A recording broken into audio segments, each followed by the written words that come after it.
Ladies and gentlemen, episode number 674.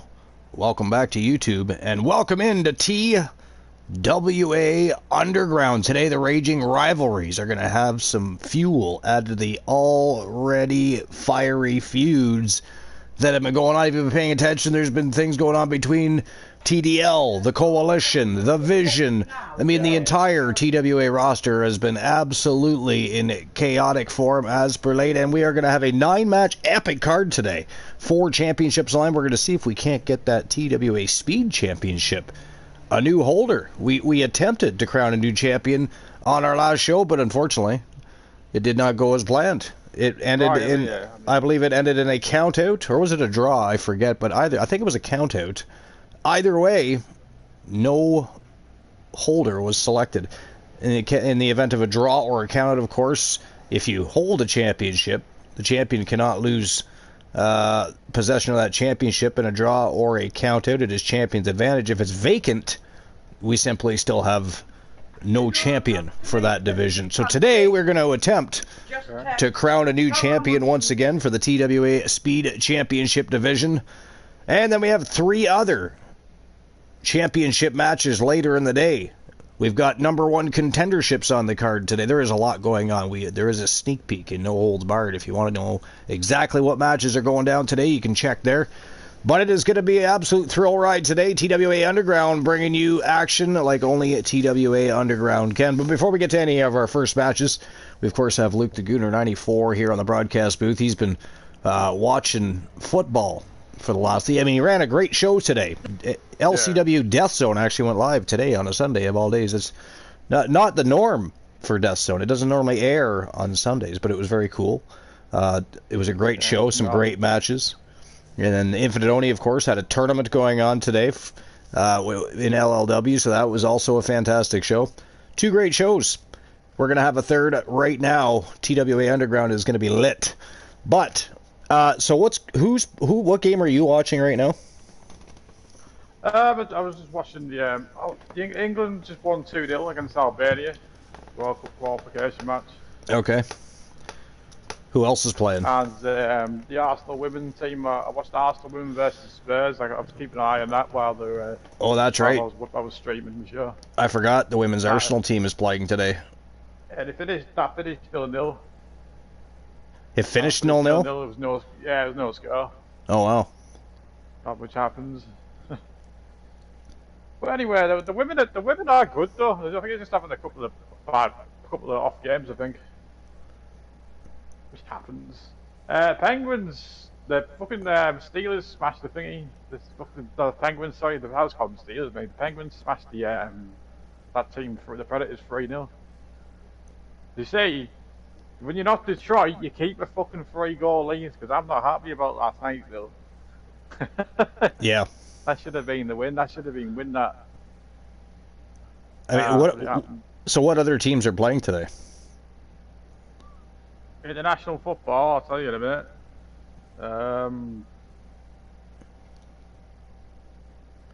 Is England playing? England have just played Albania and won 2-0. Oh yeah, that's right. You already said that. Yeah, England just won 2-0. I don't know who scored though. Can't remember who scored. You can't remember who scored the goal? Wow, Portugal beat Armenia 9-1. 9-1. Yeah, 9-1. Portugal 9, Armenia 1. This is football, by the way. That's not really the normal thing. That's crazy. 9-1. France beat Azerbaijan 3-1. These are World Cup qualifiers, by the way. Those are World Cup qualifiers? Okay. Mufasa's already in the house. England beat Albania 2-0. Italy are playing Norway later on, and Israel are playing Moldova. Oh no, we weren't that much to talk about. We weren't talking about TDL versus NWO. We were talking about the inaugural Speed Championship match. It ended in a count out, unfortunately. So no champion was awarded. I've got some of the women's league here. But he says it was a count out victory because Eric Dangerous hit a clothesline and then a dangerous knee on Scott Hall. Yeah, that's exactly what happened, yeah. Moon Raider's in the house. What's going on, Moon Raider? Women's Liverpool 1, Chelsea Women's 1, West Ham Women's 3, Everton 1, Tottenham Women 0, Arsenal Women 0, Brighton Women 0, Brighton Women 4, Leicester City Women 1. Just some of the women matches. There's really nothing to really talk about when there's no Premier League. No, yeah, there's no Premier League, so it's just all international. Because it's international break again. Boring. I mean, how many more international breaks are there? I don't actually know, really. I don't think there's another one for a while now. Okay, well, I mean, that's not a bad thing. I hate all the breaks in sports because, again, in my opinion, especially when it concerns football, because during international break they all go play for other teams, and there's risk of injury there where maybe they won't be able to go back and either play at all or at the same level. It's happened to Gabrielle. We have to wait and see how bad that injury actually is. I haven't really read much about it yet since I woke up. So we know there's been lots of hockey going on since Friday night. Well, Thursday night, actually. We already talked about that, though. Yesterday, Nashville Predators beat the Pittsburgh Penguins 2-1. They're playing again today, are they not? Is it Pittsburgh versus Nashville? Well, they just had a match today, haven't they? Yeah, but was that who played? Was Pittsburgh versus Nashville? No, it was Pittsburgh versus Predators. Yeah, well, that's not... Is it Nashville Predators? Right, yeah. Oh, right, yeah. So they beat the Predators today. Predators beat them on Friday. Yeah, 3-0. Yeah, then the Hurricanes beat the Canucks 4-3 Friday. Philadelphia Flyers won in a shootout 6-5 over the St. Louis Blues on Friday. And then the New York Islanders bested the Utah Mammoth 3-2 in overtime. Yesterday, we had the Battle of Florida going on. We had the Tampa Bay Lightning versus the reigning defending double Stanley Cup champions, Florida Panthers. And the Lightning beat them 3-1. Tampa Bay has also won a Stanley Cup in recent years. Minnesota Wild defeated the Anaheim Ducks yesterday 2-0. Or 2-0, as Luke would say. Boston Bruins were able to best the Canadiens 3-2, Montreal Canadiens. New York Rangers won over the Columbus Blue Jackets 2-1 in a shootout. Edmonton Oilers beat the Carolina Hurricanes 4-3 in overtime. New Jersey Devils beat the Washington Capitals 3-2. That was in a shootout. The Los Angeles Kings won over the Ottawa Senators 1-0. 1-0. Come on, the Kings.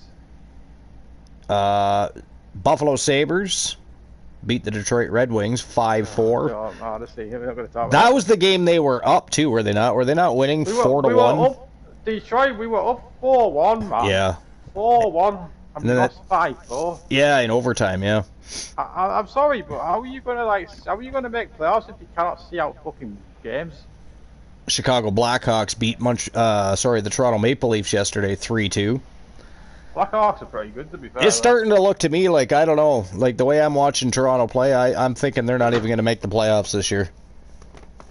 Because the problem is, it's like the Wings, it's just up and down. They're scoring a shitload of goals, but the problem is they're letting in just as many, and that's not okay. Where are we now? Where are we? It doesn't work that way. You can't let in as many as you're scoring. It's not going to work out for you. It's not working out for them. Yeah. LA Golden Knights beat the St. Louis Blues 4-1 yesterday. Dallas Stars beat the Philadelphia Flyers 5-1. Seattle Kraken beat the San Jose Sharks 4-1. Winnipeg Jets beat the Calgary Flames 4-3 in a shootout. Today, so far, there's only been one game. It was Pittsburgh versus Nashville. Of course, Predators beat them 2-1 the other night on Friday. Today, Penguins beat them 4-0. 4-0. And then there's some more games today. Later on, we've got the Vancouver Canucks and Tampa Bay Lightning. Las Vegas Golden Knights versus the Minnesota Wild. Detroit Red Wings are playing the New York Rangers. And the New York Islanders are playing Colorado Avalanche. So lots going on. Well, can't beat the other team. How are we going to beat the Rangers away from home? Well, the Rangers are, they've got 10 wins, 7 losses, and 2 overtime losses right now. They're with 22 points. They're tied for 4th spot in their division. So each division you have to make the top 4 in your division to even make the playoffs. You have to make the top 4. Where's Detroit, then? Where's Detroit right now? Detroit Red Wings are sitting in the number 4 spot by 1 point. We started off really good. They're as 10, well. 10, 7, and 1 so far. Maple Leafs are 8, 9, and 2. Yeah. Maple Leafs are not doing well. Top 4. You got to finish top 4 of each division. Defending Stanley Cup champions aren't doing any better. They're sitting at 1 point ahead of Toronto this year so far. Wow. 9, 8, and 1. It's still early in the season, but I mean we're past. It's still really early, but like it's we're 18, 19, 20 games in, right? Like when you start getting 25, 30 games in, which we're starting to approach now, you pretty much know how the rest of that season's going to go. Unless I mean, there's been times where I've seen teams completely turn things around and wipe up the second half of the season, but the way the Maple Leafs are playing, they're not making the playoffs this year. Something bad's going to have to happen in the division for that to happen, I think. I don't know. That's just my opinion. We'll see it. We'll see what happens, but Austin Matthews, is it Austin Matthews he's called, isn't it? Well, he left the Leafs. Oh no, Austin Matthews is still there. I'm thinking of Mitch Marner. Never mind. Yeah, he's still there. Mitch Marner's the one that left. I don't know why I thought Austin Matthews off the top of my head like that. He's good. Yeah. Fucking New Jersey Devils are 13, 4, and 1 so far this season. 13, 4, and 1. Colorado Avalanche are 12, 1, and 5. Stars are 12 and 4. So I mean,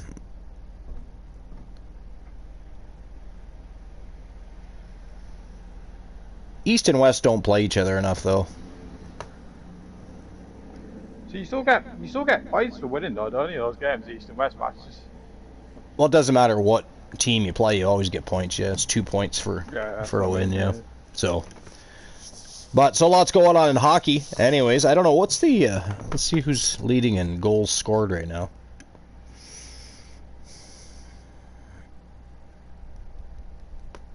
I think Patrick Kane's got back from his injury now, yeah.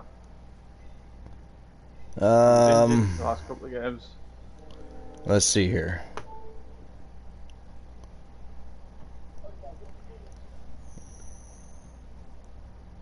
For goals,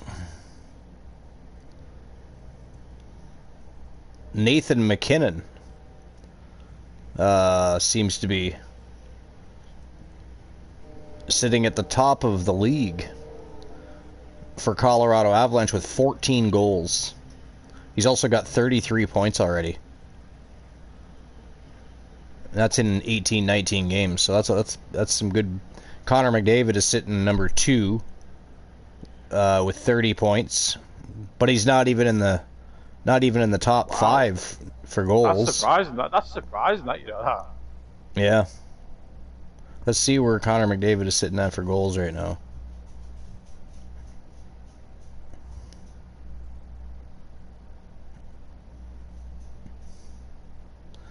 Connor McDavid. He only has 11 goals on the season so far. What's the most goals hockey players score normally? Well, I mean, there was a year where Wayne Gretzky scored 92. Wow, fucking hell, what a season. Yeah. That was his first. That was his first season in the NHL. Wasn't considered. Wasn't considered. It wasn't considered a rookie season though, because he played WHL prior to that, which was also considered pro hockey. So his 92 goal didn't count as a rookie season, unfortunately. But yeah, he scored. He had many seasons where he scored a lot of goals like that. Not 92, but you know. He scored a lot of goals. Mario Lemieux, though, if he hadn't have gotten sick with cancer and had to take so much time off hockey, that guy would have dominated the scoring stats, I think. I don't know. He was a pretty special player, Mario Lemieux. He was indeed. So yeah, Connor McDavid's only sitting at 11 goals on the season, so he's a little bit behind the number 1 spot and sitting at number 2. For points with 30 points. Looks like Where's Crosby? He's got, isn't it? How many goals he's got? Crosby? Yeah, where's he sitting in? I didn't even look. Let's find out. Did he score today? I have no idea.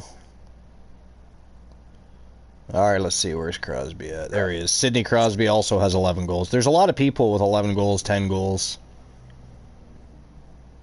So they're all basically tied for 9th place.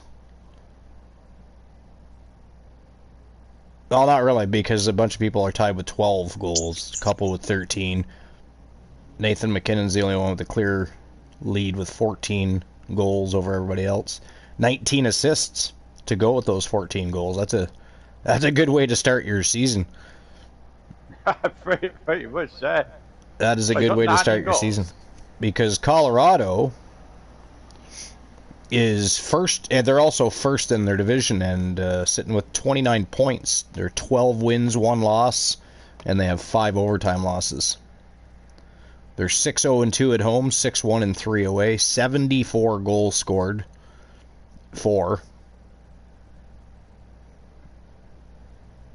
So they've been scoring a shit ton of goals. They're the top of the league for goals for. And they've only allowed 46. Which, if I do a quick look here, I think is also... Yeah, they're leading for goals against as well. By 1 goal. But still, though, 74 goals for, 46 goals against. They're 7-1-2 in their last 10, and they're on a 5-game winning streak, and Nathan McKinnon is leading in points and goals for their team. Well, and for the league. So, but Crosby was sitting back with 11. Crosby's awesome, man. He is. He's a complete player. He has 20 points. He also has 9 assists. You know, it's not like he's doing nothing. But Crosby's also one of those cats that sometimes picks up his game as the season goes as well. So, all right, while we continue our conversation about hockey, football, who knows what else we're going to discuss. Anything can and will happen. It is TWA. But it is time for the Underground to begin. We're going to start with our tone setter of the day. Start adding some fuel to the already fiery and raging rivalries that are continuing to burn hot in TWA. Again, if you've been paying attention to the promos, I mean, there's been a lot going on with the Vision, TDL, Archer, and the rest of the coalition. There's so much going on. Today, they're going to attempt to put some of their rivalries to rest. I somehow don't, no matter what happens, I don't think it's going to happen. I think they're going to continue to go at each other all season long, but the rivalries continue today. We're also, as you can see, going to try and crown an inaugural TWA Speed Champion. Our first attempt was unsuccessful. Today, Stephanie Vicaire and Alexis James next in line for that opportunity. So it is Stephanie Vicaire versus Alexis James representing Country Dominance, and of course Luke the Gooner, 94 in our tone setter of the day. Stephanie Vicaire with the win. How dare you move? How dare you come on the broadcast booth and say that, Moonrain? And you know, he's usually so quiet and just gives his thoughts slowly over the course of a match, but with this particular match, he had to jump right out there and all over you and let you know that Alexis James is losing today to Stephanie Vicaire. That's like if Chelsea scored a goal against Arsenal, you're the first one to come and tell me. All right, here we go. TWA Speed Championship is our tone setter for the day. Let's get things underway. But yeah, Moon, who's your hockey team again? I forget who you I'm not. It's undecided yet. I don't know who yet. Oh, you need to tell us. I might get into watching it. I was going to say NFL, freaking hell, NHL more. Yeah. I mean, it doesn't hurt to do a little research and then also watch some of the games. You can kind of, because you can't base your opinion on a team on what they've done in the past. Because over the course of 4, 5, 6 years, teams all change. They're all different. It's not like they're the same team they were when they won a Stanley Cup 10 years ago type of thing. You know, some people are like that, though. The NBA right now. Some people are like that, though. They're like, oh, I like these guys because they've, like, I like the Montreal Canadiens because they've won, what have they won? how many Stanley Cups has the Montreal Canadiens won? It's like, I think it's over 20 or something like that. It's high up there. Even the Toronto Maple Leafs in history have won 11. The Red Wings, and they've got a great history. I like the history of that. They do. I understand they're not the same team as they used to be. They do. They won back-to-back Stanley Cups back in the 90s. But again, it's like, I can tell you that the Toronto Maple Leafs have won 11 Stanley Cups, but guess what? They haven't won one since 1967, so stuff like that doesn't matter. You got to really just follow the team. You know what else helps, Moon? Buy yourself a hockey game and play it, because you get to know the players, you get to know the rules a little better, and things are more... I used to play a hockey game back then. I'm not sure what it was. Yeah, hockey's always fun. I know it was when I was young, I think so. It was hockey... back on the PS2 or on the old Xbox, because I was part of them. I think... They'll probably make NHL 26 free, but it would have after the television well. I think it was season 1 or 2. We actually did do some hockey shows because Elijah Archer had decided he wanted to own an NHL hockey team. So we had a hockey team, and if people... That was early on, though, so that our following wasn't as big, but people had the option of claiming hockey players or having a player created for the team, because we had our own team. We didn't buy an NHL team. Well, actually we did, but then we moved them and created a new team for ourselves. We didn't do it for too long. I forget how many shows we did like that, but that was a little bit fun. Hockey's a fun sport, though. It really is. So anything can and will happen in ice hockey. It's the fastest game on earth, if you will. But it's certainly the coolest, if you will. Throw some pun out there. It is a very cool sport, yeah. Why did my dashboard turn off? That's weird. You know how there we go. It takes to skate that fast and hit a little thing into a fucking goal, like that speed. Yep. Right. I mean, they simplified the game over time, really. You know, they gave goaltender more padding, bigger pads. Yeah, definitely. You have a thing like on the helmet across the face in case that thing fucking... Here she comes. One half of the TWA World's Tag Team Champions. Her partner in crime, of course, Fallon Henley. It is Alexis James from Team Luke the Gooner 94. Looking to become a double champion today, she is. If she can win the Speed Championship and add to her collection of gold, Luke, she is a double champion. The question is, can she beat Stephanie Vicaire? I was going to say, you said Fallon. It is Alexis, how dare you? Because I was watching NXT last night and I seen her in a match probably. That was a great match, too. That was a great match. Yeah, that girl didn't look too bad. No, she didn't, know. I actually really like Fallon Henley, though, so I'm glad she's doing well. I hope she keeps doing well. You know, I think she's a future player. So is Sol Ruka. I really like Sol Ruka. Lola Vice. There's quite a few. Tatum Paxley. I like Tatum Paxley. Like the women's division. The women's division has so many potential up-and-coming superstars that it's crazy. Oh, God. Yeah. If you're a fan of women's wrestling, which you should, absolutely spectacular these days. But if you're a fan of women's wrestling, now is a great time to be a fan, because there's so much talent in women's divisions across the board. Doesn't even matter what company. Doesn't even matter what company. Yeah. Rocky Blazing Star in the house. Unless you're naughty again today, then we're going to go back to calling you Rocky Cross, and you will no longer be known as Blazing Star, because that's far too cool for a villain. Randy is going to be the one to dethrone Cody Rhodes. You think so? Randy, and I would love to see the 2009 version. The thing is, though, the best run from Randy. The thing is, though, will it be a heel Randy Orton or a heel Cody Rhodes? Because they have been teasing here and there with Cody cheating, and you know, even with that stipulated matchup where no weapons were to be utilized, he still used the title belt to beat Drew McIntyre.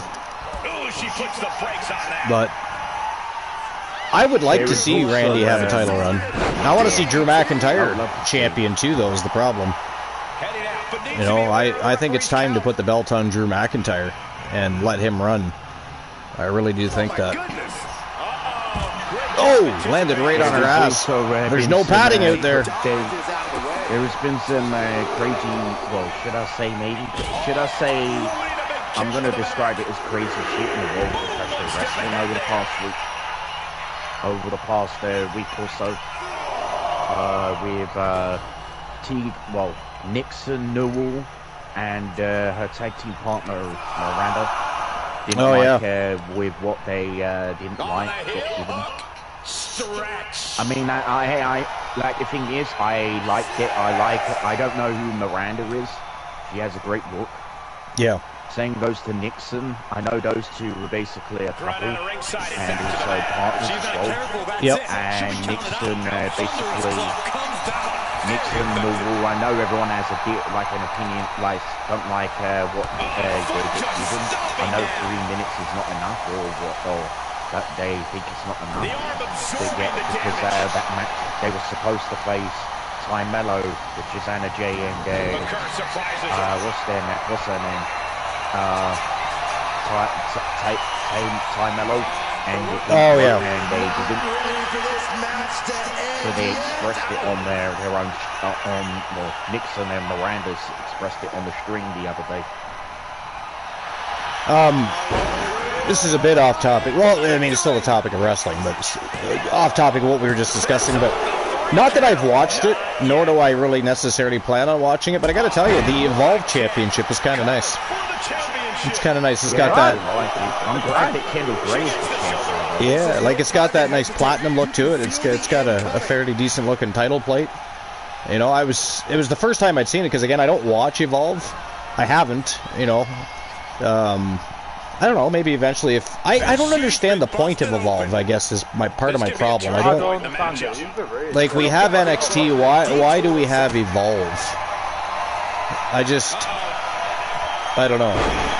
If you want to have a second version of NXT, just call it NXT Evolve or something, I don't know. But I don't know, it just confuses me a little bit about why they need to have Evolve. What the necessity is for that, why they feel they have to have that. 60 seconds remaining in this Speed Championship matchup. Are we going to end up with a draw? Will there still be no Speed Champion after today? We're going to find out in less than 60 seconds. Oh! Oh, shit. Alexis James went for a reversal. Stephanie Vaquer caught her, though. Being sized up. Stephanie looking to end things here. Oh, look at this, using Alexis James' own move against her. That is ghastly. 2 count only. I'm not getting beat like that. Fuck off. 2 count only. 18 seconds remain here. Wow, she landed it. Corkscrew moonsault. 2 count only. 7 seconds. We are going to have a draw here.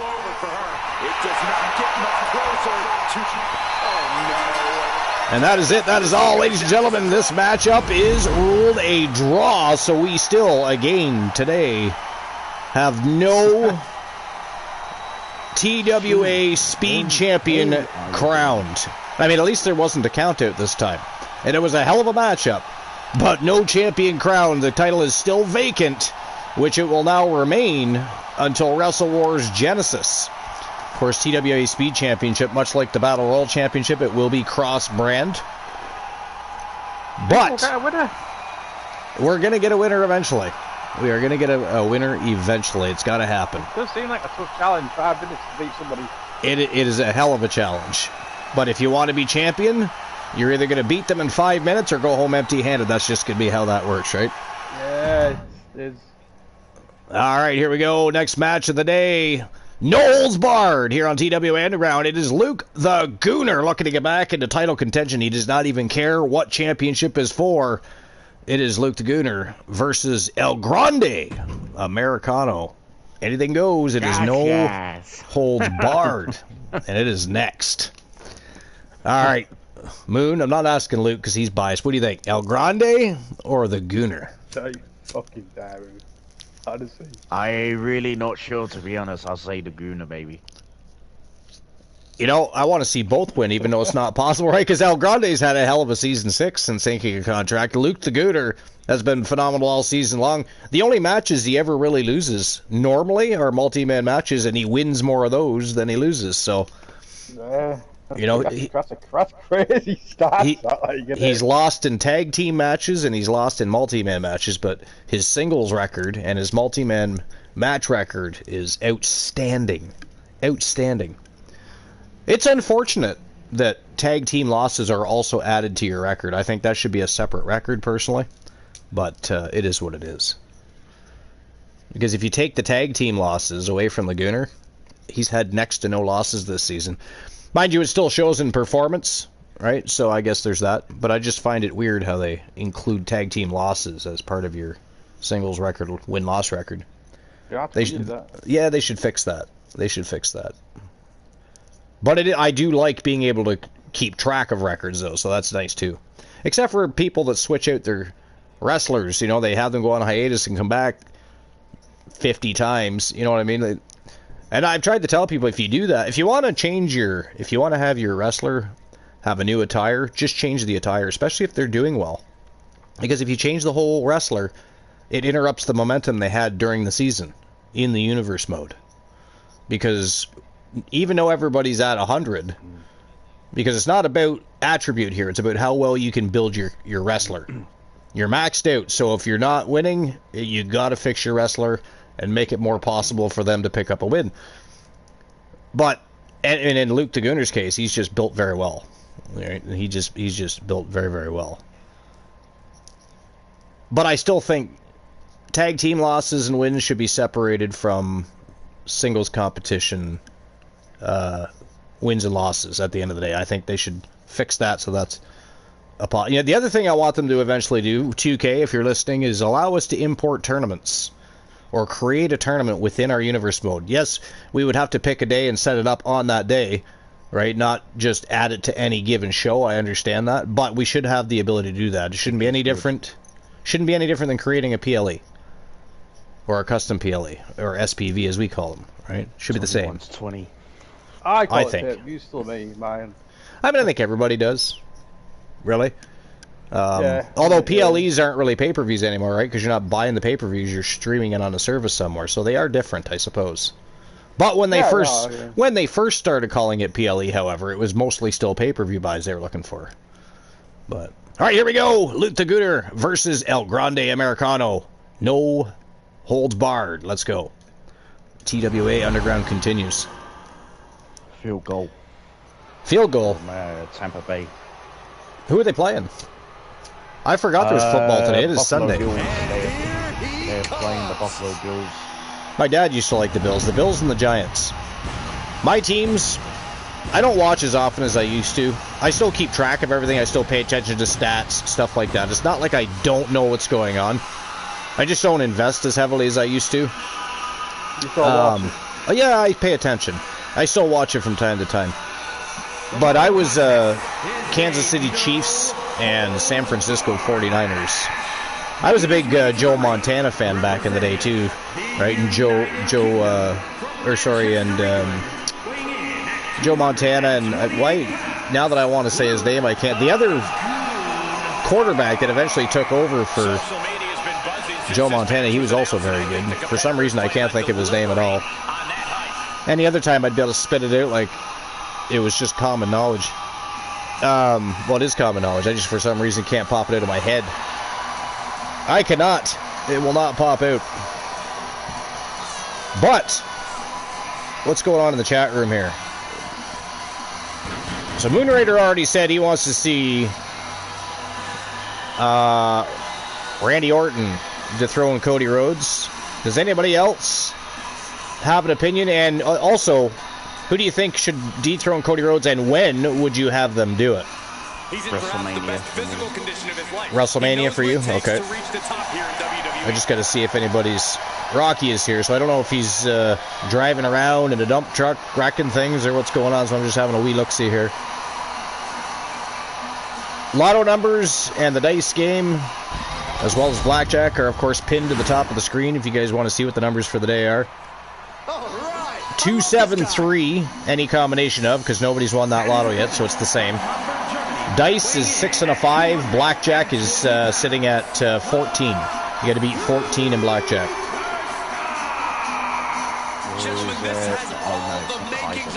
Rocky is Penta.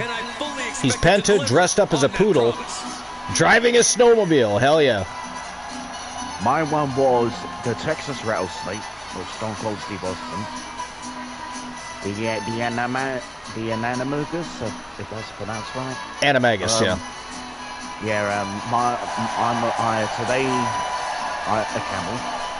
So you are Stone Cold, Also, dressed as a camel. What are you driving? And also, I think it was a Jaguar. A Jaguar? Jaguar right through the arena.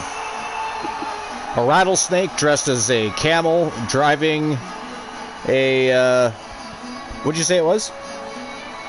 Camaro? It's Texas. No, the car. Jaguar. Oh, the Jaguar, yeah. Yeah, not a Camaro. So you're a snake dressed as a camel, and I mean, that's kind of funny when you think about it. Driving a Jaguar, you're 3 animals in one.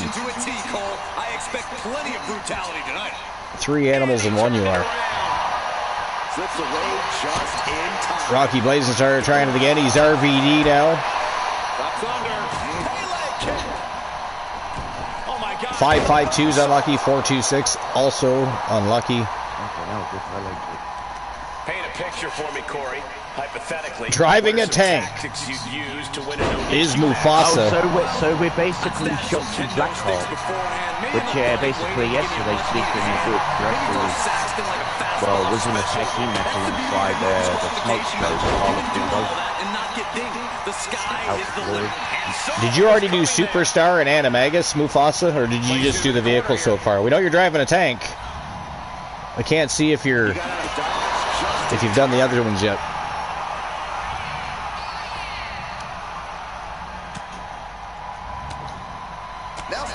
Ariana Goddess says no comment. Well, okay. No comment requested. But no comment to what? Welcome in, by the way. Appreciate you stopping in. Not Shotzi's tank. Give me the DX tank. Yeah. That was an awesome segment. I mean, when they pulled up outside of a WCW show and tried to invade them. Really was that. Yeah, imagine if they had been smart enough to actually make something happen with that. Imagine the ratings both sides would have got for their following shows after a full-on invasion between the two companies. It's too bad. Mufasa is Christian Hart, and he's driving a tank. Now we just need to know. We need to know what animal you are today, Mufasa. But how you doing, Ariana? How was your day? Anything new and exciting going on? Did you have any plans today? Is the day being kind? An alligator. Christian Hart dressed as an alligator and driving a DX tank. Doesn't specify, but he wants a DX tank, so we're going to give him a DX tank. Kelly, I think it was one of the two. Oh, look at this! Staples in the head. Austin Theory sticking his nose where it doesn't belong here. Going after the Gooner. Look at, oh my God. Oh! I don't know. Apparently he's got beef with Gooner. No way. El Grande's not going to win that way, is he? No, not even a 1 count there. Luckily, the referee wasn't too swift with that. Luckily, the referee wasn't too swift with that. Well, I think the way I vision it now, I think it's going to be basically Gooner versus fucking Austin Theory now. Well, I mean, something's going to have to happen with that. There's no way Luke the Gooner's going to let that one slide. What was he doing out there? What in the blue hell did Austin Theory want? Come out, gave him a face buster, and walked off like nothing happened.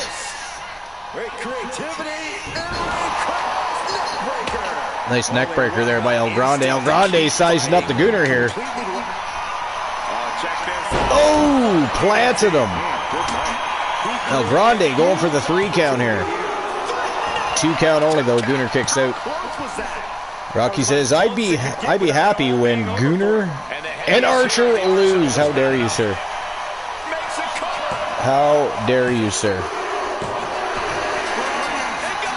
And that is it. That is all. Ladies and gentlemen, the winner of the no-holds-barred matchup, representing Team Infinite Oni, El Grande Americano with another big win. Lost to fucking El Grande. He did. He lost to El Grande. El Grande's had a great season 6, though. I mean, he's been a champion, right? So, I mean, he's doing well.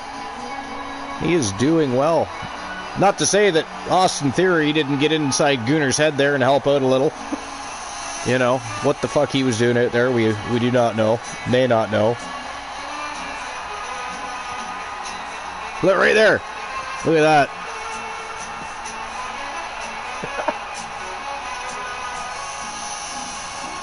Austin Theory ruining the Gooners' night with El Grande Americano, because, I mean, that had to stir up the brain a little bit. I don't understand it.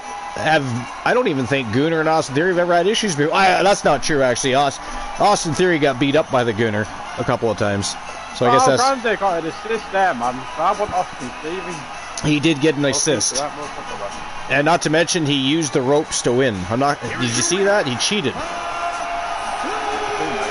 El Grande Americano cheated and elevated his feet up on the ropes. It took real courage to make it out. How about, right, next week, right? I'm going to do some role play. We're going to have a bit of a tag team match here. El Grande gets an assist. Gets an assist from Austin Theory and the middle rope. All in one matchup to beat the Gooner, Moon Raider. What do you think about that? Crazy, man. Fuck this guy. Get him off the screen. Get him off the screen. I mean, if you're Infinite Oni, you're probably going to be pretty happy with that decision, to be fair. Right? He manages... I want that beats the Gooner 1-on-1. I need to elevate his career. He manages El Grande Americano, so he's probably quite content with the outcome of that matchup. I've got to elevate the younger talent. Elevate the younger talent. All right, here we go. Falls count anywhere from Team Ace Hunter. It is Zach Payne representing the Ego Club. Former multiple-time champion and tag team champion taking on the leader of MFT. It is Solo Sikoa. It is next. I'm going with Zach Payne here. I mean, well, okay, so if it's a straight-up one-on-one match, I'm going to go with Zach Payne. If the rest of MFT somehow get involved in this matchup, then, well, Zach's going to have a rough night, because there's, what, 5 of them? 4 of them? 5 of them? I'm going to Zach Payne to win. You know? There's 5 of them total, right? You got Talatonga, you got Tongaloa, Tamatonga, and you got JC Mateo and Solo Sikoa. So, I mean, that could be a bad... Unless Dom shows up to help. You know, unless Dom shows up to help. His partner in crime, Dominic Mysterio. They've had a hell of a run as a tag team this season. They've been one of the best tag teams of the year so far. I think, and Luke and I were talking about it earlier, we think, probably the superstar of the year so far for Season 6. Got to be the Iceman Christian Hart. Man, what a career resurgence he's had. He deserves it. He deserves it. Christian Hart's been here since Season 1. He's been here for 6 years. Okay, now that's a long time. Yep. He came in just before Glenolo, so he was right around the 50 episode mark, somewhere in and around there. Yeah. All right, here we go. Leader of the MFT, Solo Sikoa. Leader of the Ego Club, Zach Payne. Falls count anywhere. Let's go. I think, though, I got to take 2 seconds and grab myself a beverage. In the meantime, Moon, you should find the absolute worst possible list you can find to do with wrestling of some... Like, actually Google that. What is the worst list of all-time greats ever written for wrestling? Or something like that. But I do need a beverage, so I'm going to take a quick break. I will be right back. Won't be long. And Luke, you can explain how it is you became a Mickey James fan while I'm gone. Okay. The WWE Universe is so amped up for this one.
This guy is in for an all-out street fight against the toughest enforcer in WWE, Solo Sikoa.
Put your wands up for Solo.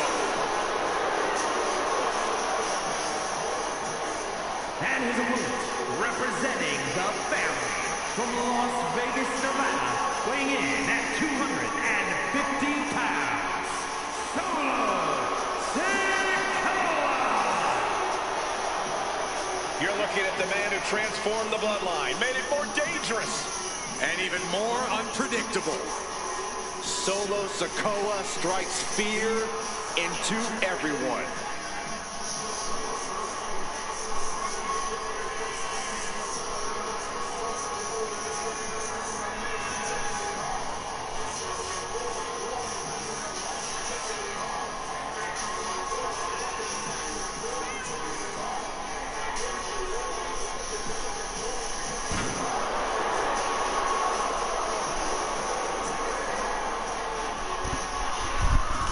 Alright, I have returned.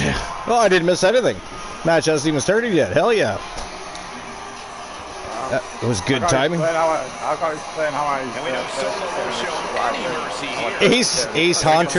Ace Hunter's laughing at you. He says it's America 1, Gooner nothing. Yeah, you could fuck up, Nathan. How dare you, sir? How dare you pick a fight with the Gooner like that? I need a rematch between them both. I mean, it was a good match, but I mean, at the end of the day, Austin Theory definitely lent a hand, and then he used that middle rope to secure his pin. So, I mean, I can understand how the Gooner might be a little upset about that one. Oh, Dean Arthur versus Brandon Americano. The vitriol is through the roof. We won't have to worry about a ring containing it because this one... Callie Carter says if Dom doesn't help, he already knows he's on thin ice with Zach. I cannot stress this enough. Dom is on his last chance or he is gone. think we might need to hire a special referee, though. The thing about Falls Count Anywhere match is that you need to be aware of your surroundings. I can understand that actually, Ace, because in the beginning, Dom seemed like he was on the rise. He was actually in some cases the stronger man on the team for a while there. But since then, you know, Zach Payne's been carrying the team for both of them for quite some time now. There's been a few times where Dom just sat there and watched Zach get beat up even. Didn't even offer his assistance, so I can understand that. I can understand that. We had the same problem with Ethan Page in the Coalition. I mean, he was newer, and he just did not work out. You know, he got counted out over stupidity. To be fair, so did Archer, but people expect that from Archer, not somebody that's just joining the team. To be, you know, that ignorant to what's going on. He should have got back in the ring. He should have secured that win. Whether it was a count out or not, he still could have picked up the W. Ended up a double count out as a result. He also sat by and watched Archer get beat up and lose a matchup during one of their tag team matches that they were in as a team, as a unit. Of course, that was while MJF was injured. MJF has returned since then. They have, of course, today MJF teaming up with Joe Henry, though. It's a TLC matchup between the Coalition and TDL later today. That is going to be one hell of a matchup. Their rivalry has been ongoing, and of course they've, you know, Mufasa and Eric Dangerous from TDL just released a video not long ago. They had a hit list of who they wanted to take out first. Oddly enough, Archer was upset because they waited to name him third. He wanted to be named number one. So that was kind of funny, but Archer's a bit of an odd duck, isn't he? He's upset because they didn't name him first. But anyways, had a hit list of the who's who that they want to take out from the Coalition first. And of course, they also, I'm sure, want to go after the Vision, who happen to still be the reigning defending TWA Underground World Tag Team Champions. And then, of course, in the main event today, Braun Breaker from the Vision going to be taking on Elijah Archer, the one, for the TWA Underground World Championship. So lots still happening today. We've got our one championship matches to come. We got number one contendership match, which is, of course, we just talked about it, but I forgot to mention the TDL Coalition matchup is a number one contendership match. Both wrists captured and knee strike. So lots still to happen. We've got the League of Nations in action. The Outlaws are still to come. It's a great day of matches.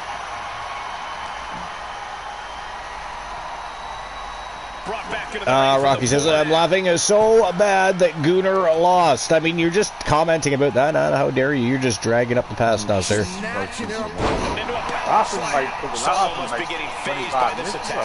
I know, how dare he? He's dragging up the past now like an ex.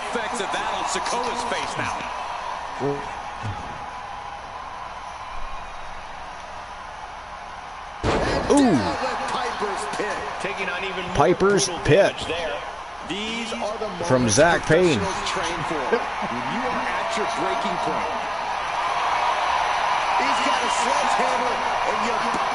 Koloff, I lurk in the darkness, waiting for my time to strike. Expect me back by season 7. Ooh, Koloff Payne making a return. Hell yeah. And that is it. That is all, ladies and gentlemen. The winner of the Falls Count Anywhere matchup, representing Team Ace Hunter and the Ego's Paradise, Zach Payne picking up the big W over MFT's Solo Sikoa. And oddly enough, no interference from either side. I guess Dom had no reason to interfere. Zach Payne held his own very well there tonight against Solo Sikoa.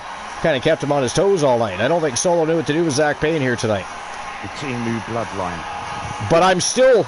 Yeah, the Timu bloodline. I'm still a little bit shocked, though, that none of the boys came to help Solo at all. That through, because it's Falls Count Anywhere. Anything can go and happen, right? So I mean, really no rules apply. If there was a time for MFT to help out Solo, probably that would have been it. But no, that did not happen. Did not happen. No interference from either side, and Zach Payne with a huge win over Solo Sikoa. All right, congratulations, Ace Hunter. That just wasn't the case. And the Eagle Club. Another big W for Zach Payne. Here we go, next match of the day. Table tag team action. It is the Secret Hervis. Chelsea Green and Alba Fire taking on the Outlaws from Team Joe Link. It is the Captain, Dangerous, Amber Extreme, and Dr. Britt Baker. It is going to be a war. And the only way to win, put your opponent through a table. We want tables. We're getting tables. That is next. All right, let's see. What's going on in chat? 2, 3, and 4. Well, if that 4 was a 7, it would have been better, right? A salute to Chelsea. That would have been much better if the 4 was a 7. England right now, she is. Chelsea's in England? Yeah.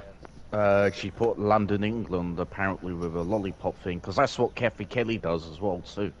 Yeah. Like, oh, where okay. Raw would be taking place, and then, or SmackDown takes place, there she puts the name of the state. Why, is Raw in England this week?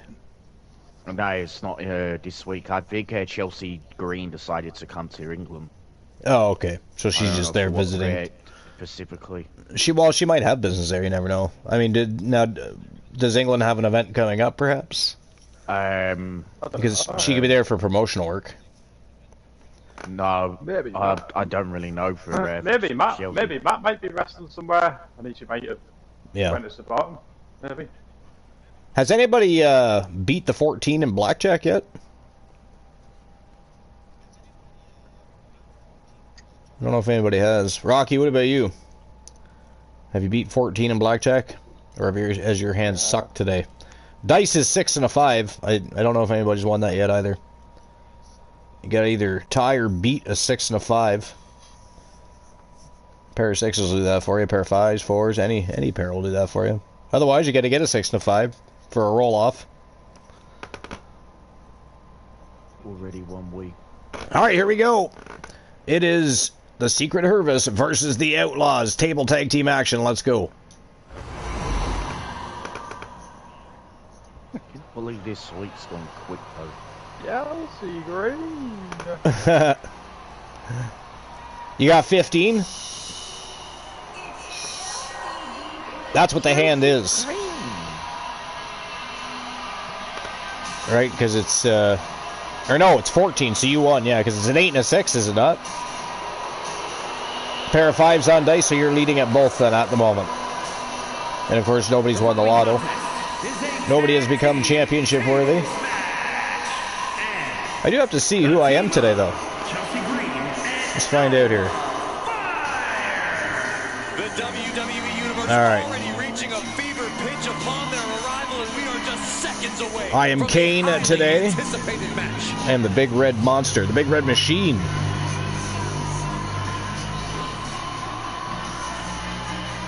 So I am Kane.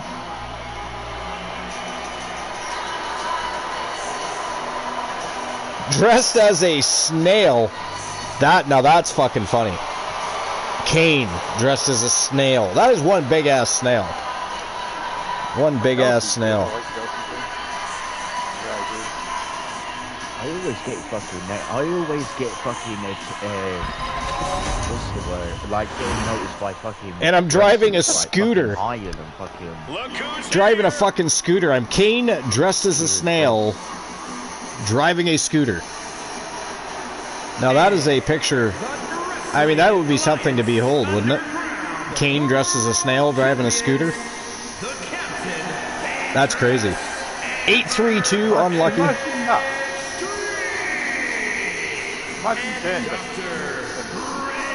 I know, a snail and driving a scooter. I mean, he'd probably sit on the scooter and it would break. The tension building for this match is so I mean, probably not, but he would look awfully ridiculous. He's a large man. Imagine Kane on a scooter. I just don't know. I think that would look ridiculous. He's just far too big for a vehicle like that, in my opinion. 023. Unlucky. Let's see what I can get for blackjack. Let's see if I can beat Rocky.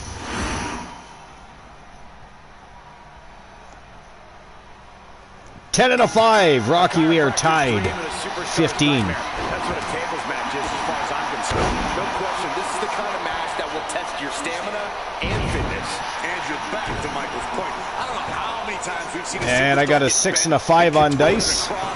That would have tied the house, but Rocky already beat it with a pair of 5s. But Rocky, we are tied at blackjack. Unless somebody else plays and beats us. Which nobody has done at the present time. So currently we are tied. It might not be flashy, but sometimes you just gotta toss another person and make a statement. We are tied. Face after that one. Have you ever seen a human being tossed like that? Amazing. It's incredible. It's going to be a hell of a slobber knocker. Table tag team action. The Outlaws and the Secret Harvest going to war. Who's it going to be? Who's walking out with the W? Moon Raider, who do you think takes this one? Secret Harvest or the Outlaws? I know that sounds easy, but as more tables get involved, it gets more and more difficult. Did we? You did not do what you were asked. How dare you?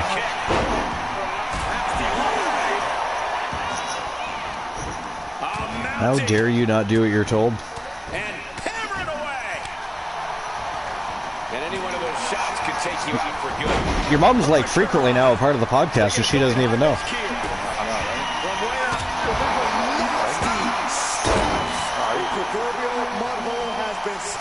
And now it's time to walk it dry. From behind, delivers electron. Should be ashamed of yourself, sir. Now I'm on a wireless mic. I'll have to tell you, don't let him know. Yeah.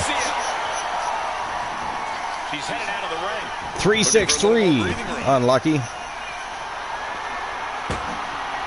Rocky played blackjack again, got 2 3s. That's 6. All right, let me see here. No, you don't get to play again before I do. Nice try, sir.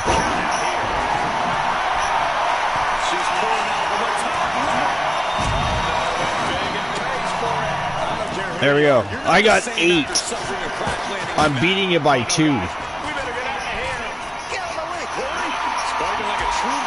Beating you by 2.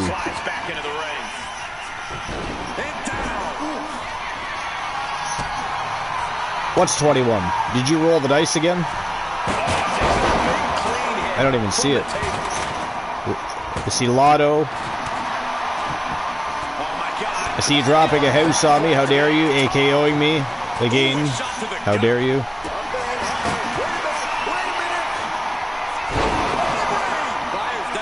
Oh, there it is.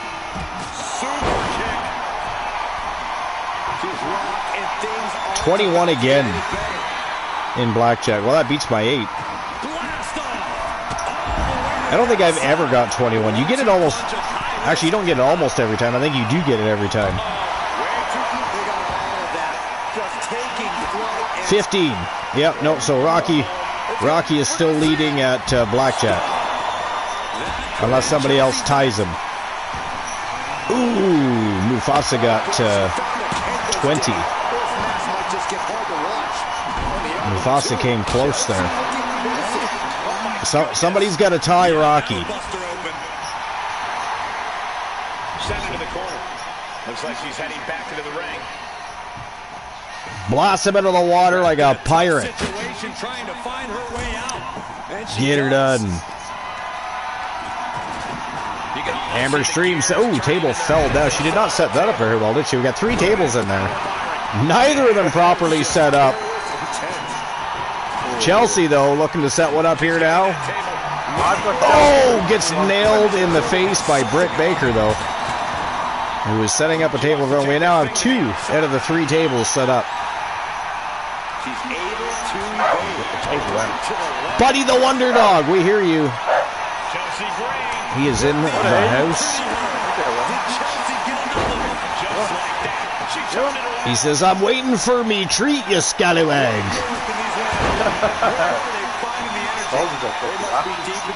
Dogs are bastards. They're like your children. They're fur babies. Getting back into the ring now. I know, but sometimes looking quicker.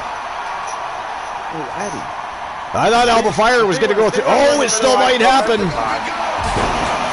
And that is it. That is all, ladies and gentlemen. The winner of the table tag team matchup, representing Team Joe Link, it is Captain Dangerous Amber Extreme and Dr. Britt Baker, DMD. They are the Outlaws. And they are your winners of the table tag team matchup. Another big win for the Outlaws. That could slide them right back into title contention. We shall see. We shall see. We also have another women's tag team matchup coming up, though. The Judgment Day versus the League of Nations. I don't know. We might have to see maybe the winner of this match and the winner of the next match face off eventually to determine our number one contenders. I think that might be the way to go. I think it might be the way to go. So we already know the Outlaws are in contention. Will it be the Judgment Day or the League of Nations? Oh yeah, me too. Yeah, love the Outlaws.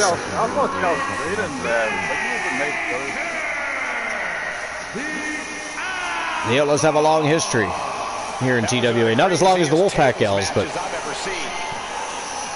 Alright, here we go. On to our next match of the day. And it is the Judgment Day versus the League of Nations. It is a ladder tag team matchup. From a table tag team matchup to a ladder tag team matchup. That is next. Sarah Suzuki and B. Jackson teaming up against Raquel Rodriguez and Roxanne Perez. What do you guys think? Who is walking out with the W? Is it going to be the Judgment Day or the League of Nations? What do you think? What are your thoughts? What's your thought process on that matter? I'm standing with fucking B. Jackson and Sarah Suzuki. League of Nations? Okay. Luke, what about you?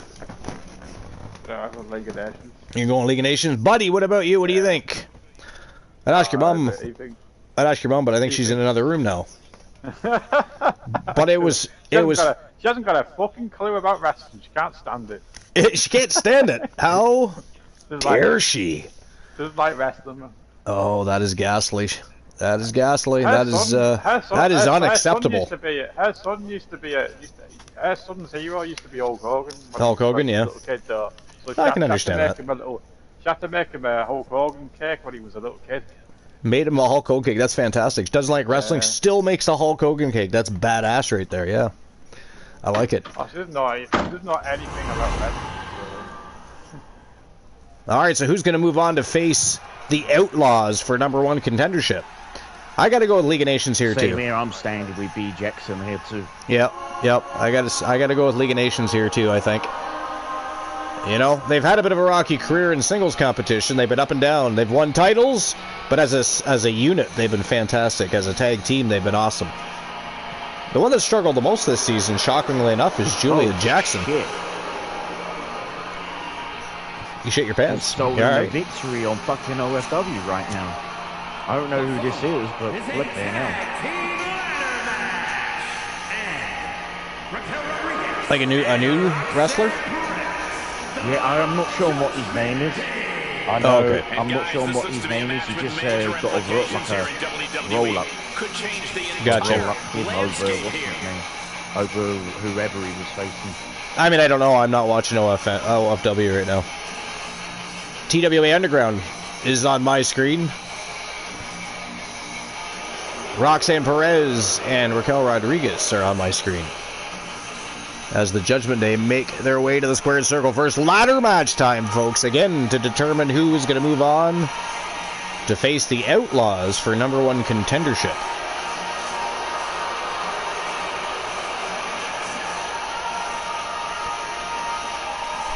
Just hope it's a better week this upcoming week as well after last Sunday. After finding the news last Sunday. Yeah. Finding out the news last Sunday. Yeah. Look who it is! What news? Me family member passing away. Yeah, I think it was basically as what I hear, been hearing. I think it was planned. Oh, it was like an assisted type of thing. I think he basically just did what he wanted to do. Oh, okay. He's been going through some work before what happened last summer. He's been going through some help and Ever since I took my spot here, they are the TWA Underground World Tag Team Champions, and of course, as of yesterday, at our first ever TWA Legends show, make sure you go watch that show if you haven't already watched it.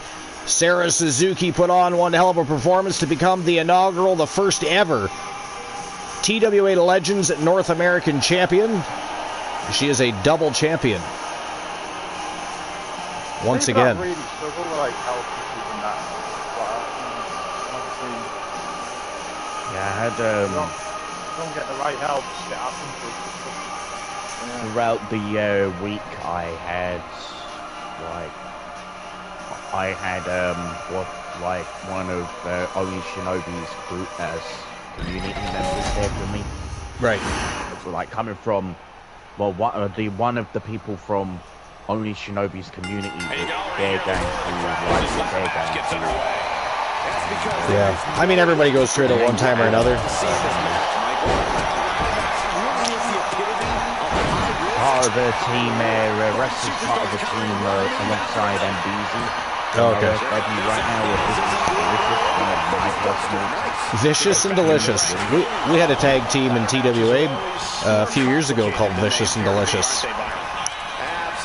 Yep, we did. Dynamite Jesse Lee and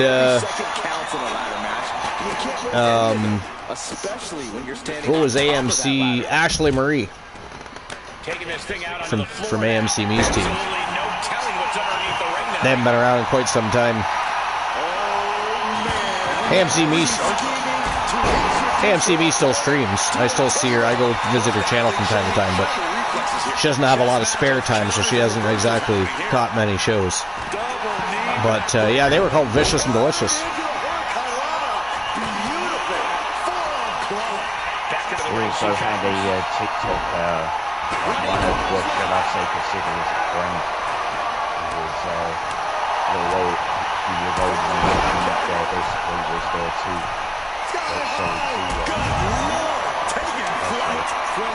Yeah. I also wasn't even live stream for a few days. Basically wanted to do my show on 2 days past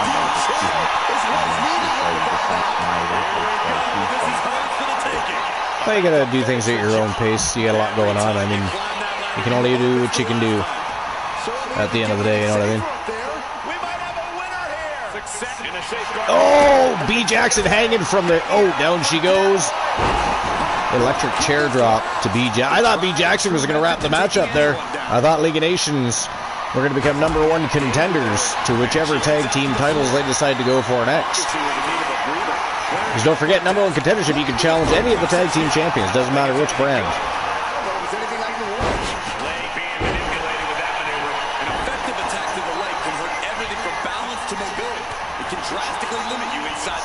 To be fair, both of these teams are already in the top 5 anyways, as far as the TWA World's Tag Team Championships go. I forget what position Judgment Day was in for the TWA. I mean, if they were to win, they could challenge for the TWA Underground titles, which of course the League of Nations already hold, or they could challenge other people. Either way, they're going to have to go through Amber Extreme and Britt Baker first anyways. The winner of this matchup will go on to face the Outlaws for #1 contendership to whichever tag team titles they choose to go for.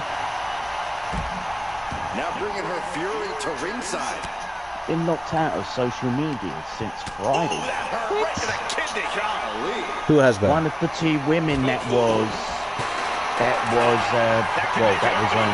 last night's Solution. Alongside what's her name? Ian, who faced up against it was Riho and Alex Windsor, I think it was.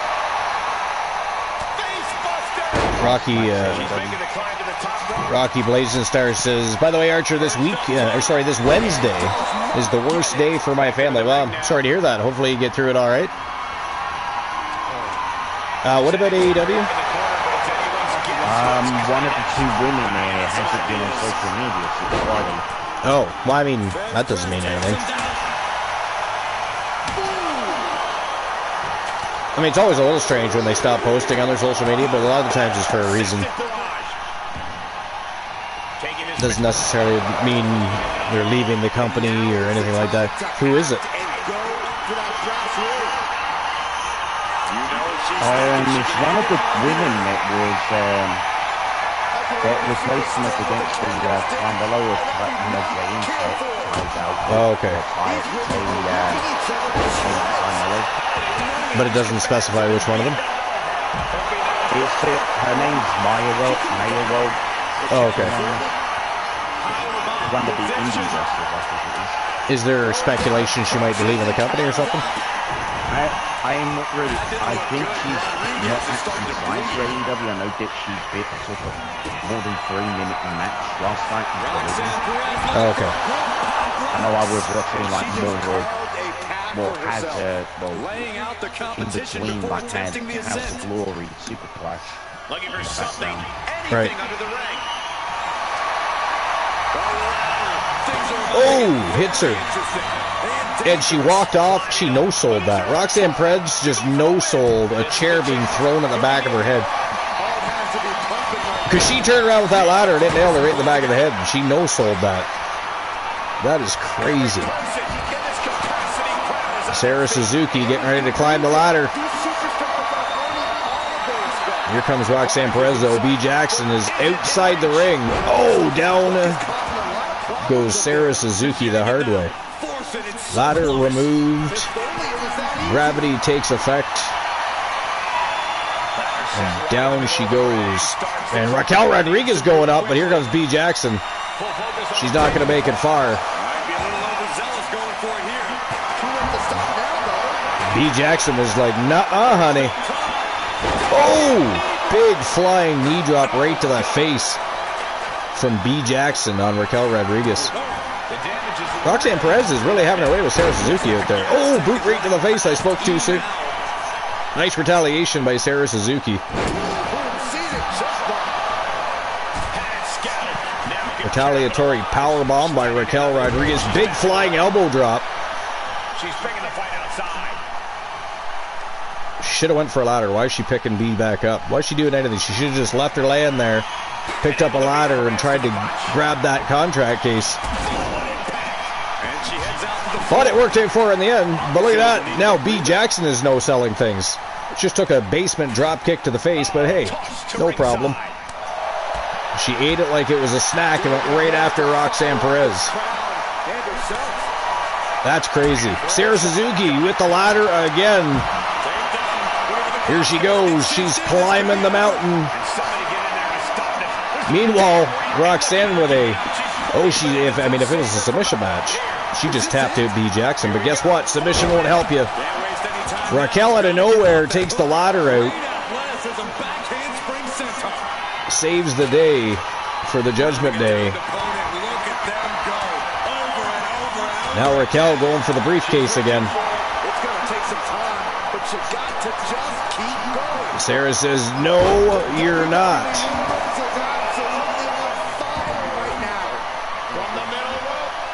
Oh, big splash from Sarah Suzuki.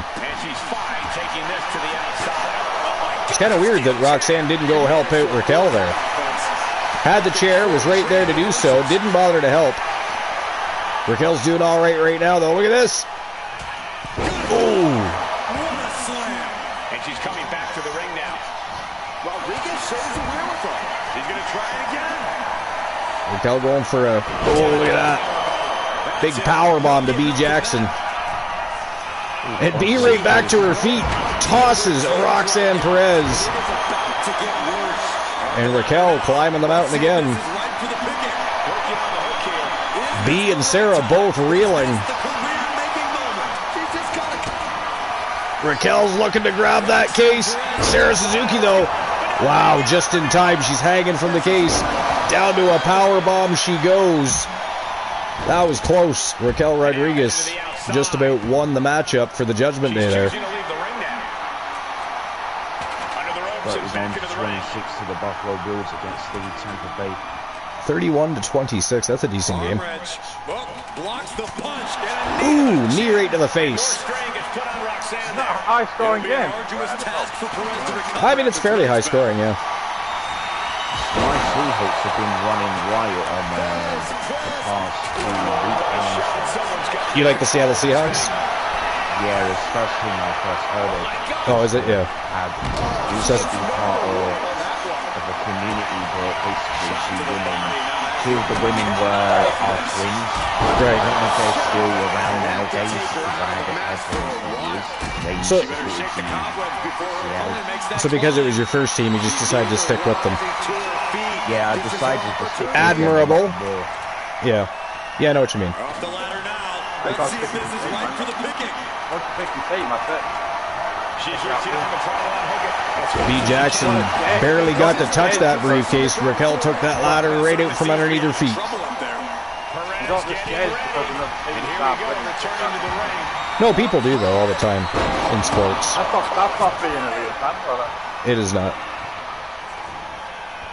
If you're going to do that, you weren't a real fan. Not of the team, anyway. Yeah. I guess it doesn't necessarily mean you're not a fan of the sport, but you're certainly not a fan of any one team if you can just change teams when one of them's having a bad year or whatever. I mean,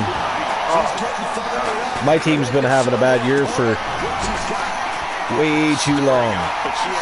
Way too long. But I haven't changed teams, sadly. I'm disappointed every single year because of that choice. I am, but Toronto Maple Leafs have a deep root in my family history, so. I'll never say Yeah. Same. I won't waver for. What are they discussing? Just get the contract case. Oh, takes it Raquel with a double axe handle. She did not see B coming off the top of that turnbuckle. And Sarah does it.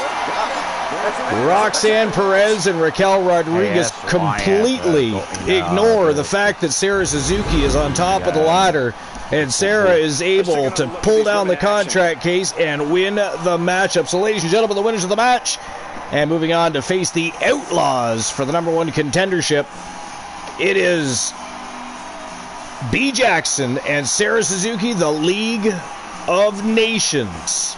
So congratulations to Honeybee Wrestling. You'd have thought you'd have won at least one fucking playoff match in 1966. 1960. Yeah, 1967. That's the last time they won a Stanley Cup. Crazy, eh? Dude, you have good teams though. What? Yeah, I don't know. They always have issues on defense and in goaltending, so. You know, if you don't spend the money. You know, I know. Like, if I was rebuilding the team, I'd want to start with my goaltending and defense before I even worried about my goal scores. Because if you're going to go through a... Well, they've changed owners, yeah, for sure. More than once. They've never left Toronto, but... It's a big hockey market in Toronto, though, so they're not going anywhere, that's for sure. Oh, yeah, his team took the risk, and they get the reward of this ladder match. Extra competitors definitely added extra chaos. It is, yeah. This team weathered the storm. Although, oddly enough... Yep, it's popular here, yep.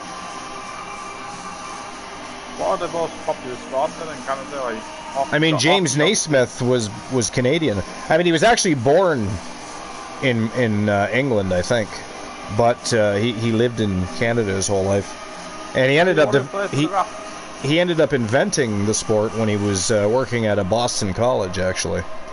So, but yeah, no, Canadians have always liked basketball. Not as much as hockey, right? Hockey for us is like football to the Americans. Sorry, gridiron football to the Americans. That's like football over here to me, that. Yeah. Hockey, the way you guys like hockey. All right, so again, congratulations to Honeybee Wrestling, another big win for the League of Nations, and here we go. Again, this is for the #1 contendership to the TWA Underground World Tag Team Championship. MJF Joe Hendry, the Coalition, taking on Mufasa and Eric Dangerous. They are better known as TDL, a legendary tag team here in TWA, and they've won multiple tag team championships and multiple singles championships. They are very accomplished. They are a well-oiled machine. Today they look to further their rivalry with the Coalition, and of course later on Archer going to be tending to business himself. Again, as everybody knows, if anybody's been paying attention, not just TDL and the Coalition have had fuel added to their fiery feud. We've also got the Vision mixed in, which is, of course, why Archer's not with MJF tonight. Joe Hendry stepping in as Archer handles business with the Vision. It is the Coalition versus TDL next in a TLC tag team matchup for #1 contendership. Let's go. Let's go. Speaking of, like, you always have your favourite team that you support no matter what. You stick by. Oh, yeah. But you can also have a second team to support as well. Yeah, why not? Second, third, fourth, fifth. I mean, depending on how much you like watching hockey, you know, you might have a few favorite teams. Yeah, I've got a few favorite. My hockey teams are Detroit Red Wings. That's my main team. My second team's LA Kings. The LA Kings. Yep. Third, I like Tampa Bay. Tampa Bay's had some really solid teams over the past decade. Fourth, I'd pick the Penguins because I like Crosby. Yeah. I don't know if that makes any sense. Like,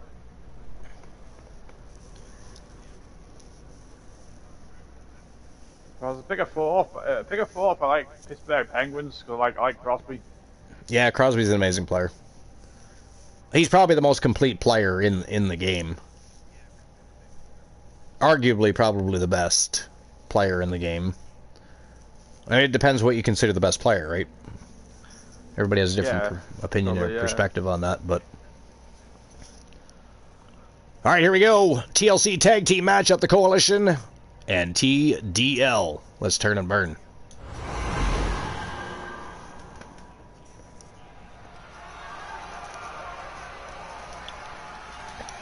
Our next 3 matchups are all one-on-one matchups. I'll tell you what, that was an early game, wasn't it? The Penguins match. Like, yeah, it was quite early, eh? What? Yeah. Yep. What's that? Which would have been about 8 o'clock in the morning here. Because it started at 1 there. You guys are 5 hours ahead, right? So. Yeah. I started before the England match today. Fucking hell. MJF and Joe Hendry. They are the Coalition, led by the one Elijah Archer. Not accompanying to the ring tonight. He's getting prepared. He's got business to tend to later. Of course, everybody knows the Vision showed up and actually attacked the Coalition at Archer's own residence, Archer Acres. Sneak attack. If you like football and international break is on, get down to your non-league team and maybe go watch the women, support the women, watch the women's game. Yeah, why not? Gives you something to do. Especially if you're not a big fan of the international football. Yeah. You know, I support England, but some people like it, others don't. Except for when it comes to the World Cup, obviously, but... I like the World Cup and I like the Euros. Yeah. Yeah. Yep. High-level play. I love the tournaments. They always love the tournaments. When the World Cup was on last year, my student schedule got kind of fucked up because I was watching the World Cup. Yeah, it happens. I mean... I went to the 22 World Cup and that's done. When there's a tournament on like that, my streaming schedule would normally be booked up like When the next Euros is on, that's played in like the all areas of the UK, in all the UK things. So my schedule might be a bit off then. Yeah. But that's not until 2028 Euros thing. They are the TWA World's Tag Team Champions, and of course Mufasa, still the reigning, defending TWA World's Heavyweight Champion. I'm actually surprised he doesn't have that championship with him tonight. The moment this match was announced, the They both decided to wear their tag team titles out tonight. I think it is destined to deliver. But Mufasa is also still the reigning, defending TWA World's Heavyweight Champion. Rocky says, I owned the Vision. This matchup's got it all, and everything's legal. All that matters is that you end it. Where'd Mufasa go? It's by pinfall, submission, or retrieving victory from the top. This match is starting off pretty high octane here. Wasting no time at all is the Coalition. In a TLC match, things can take a sadistic turn very quickly. A competitor needs to accept they will endure things that the human body was not intended to withstand. It's why TLC Oh boy. WWE's version. Chaos already begun. But it is a TLC matchup. Watch the quickness on this. Anything can and will happen. Snap suplex. Delivered into the barricade. Hey, all right, if you had to guess who was going to go through a table, who would it be?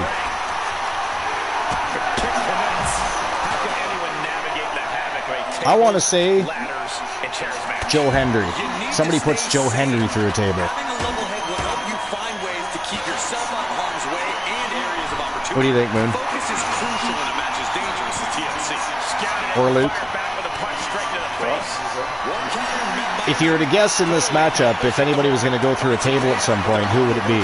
I said I feel like it'd be Joe Hendry for some reason. Yeah. Big moonsault from the top rope by Eric Dangerous. Taking to the floor, and he's got no worries about the count. Look at Joe. He's like, hey, they left me a ladder. Putting that ladder in the exact right position. Here comes Dangerous, though.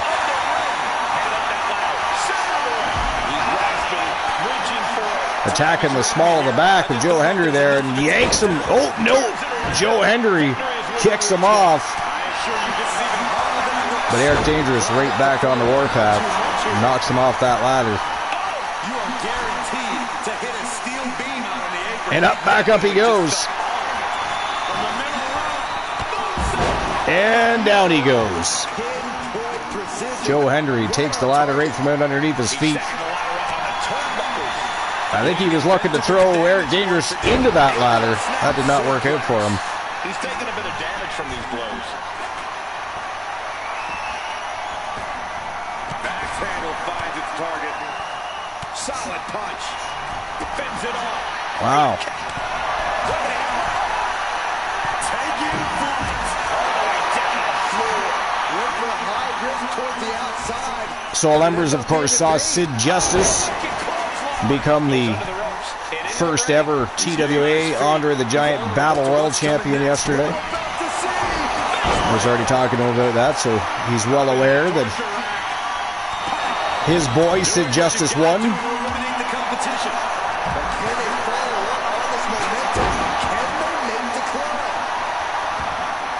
MJF doing a fine job of wielding that chair.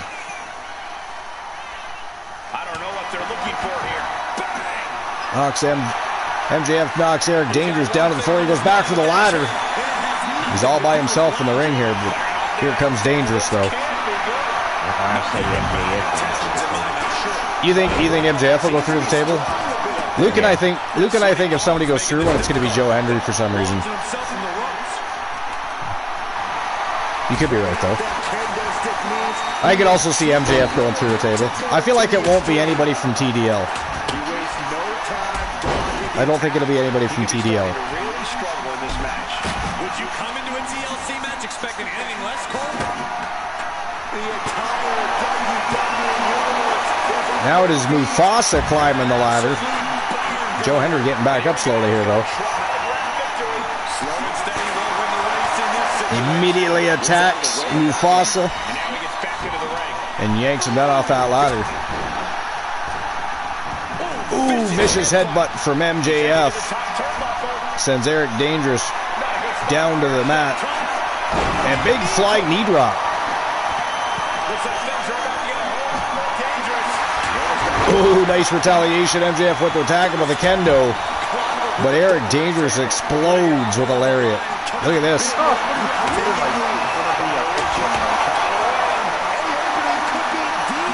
Eric Dangerous has his hands on the briefcase here. But MJF yanks him back down. Oh, spears him. MJF with a spear. Here comes Mufasa with the table.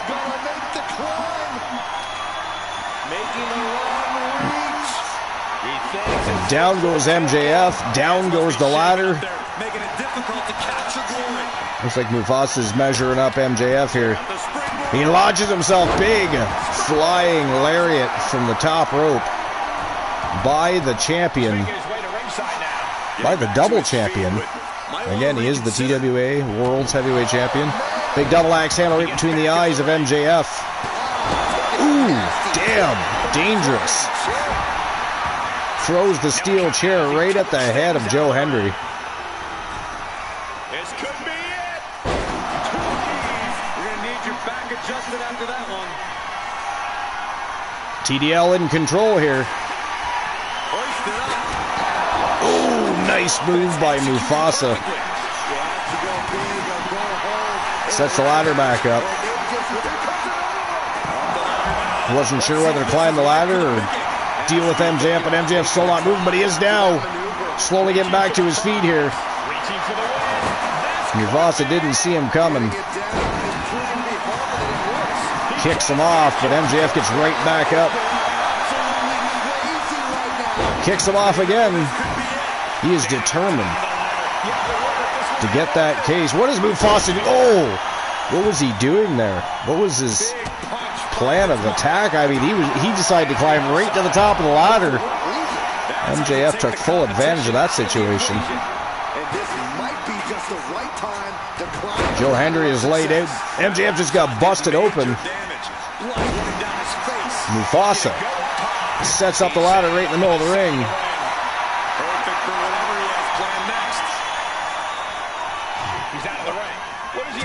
Eric Dangerous goes after Joe Hendry, who quietly got back to his feet. MJF with a lariat. And a moonsault, but he misses. Gets right back to his feet. Mufasa runs up that ladder. But not quick enough. And MJF was not down long enough to make an impact in this match. What a war we've got going on here between the Coalition and TD. Whoa! What? Did Joe Hendry just do an AKO? Interesting. Oh. Yeah, he did. Joe Hendry with an AKO on Eric Dangerous. Never would have thought that was going to happen.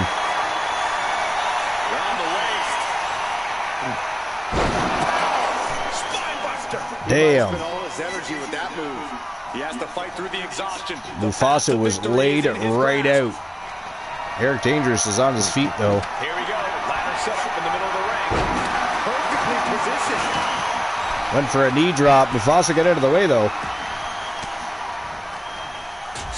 Henry with the big elbows. Got him in the corner now.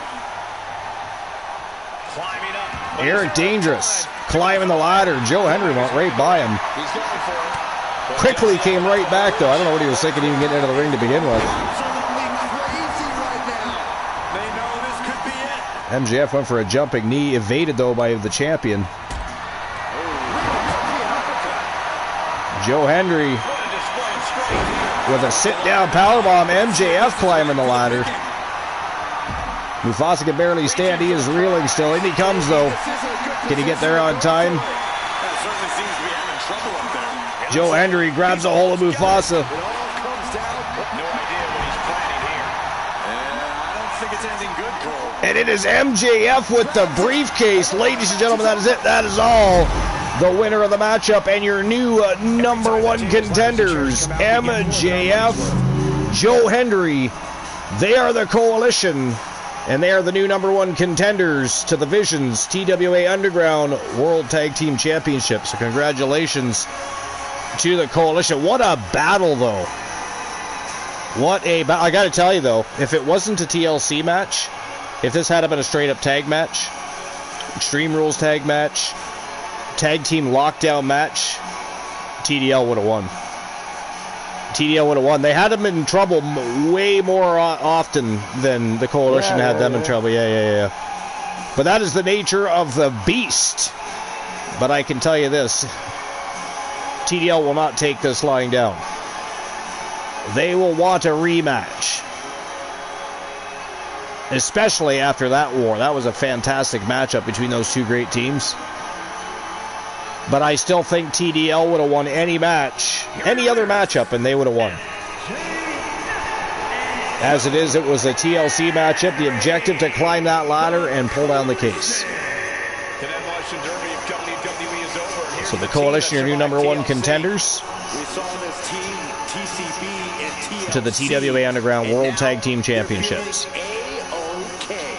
Saxton, it's time for you. All right, here we go. Moving on. It is time for the betting rounds, as we would call them on Twitch. First match of the betting rounds, Extreme Rules.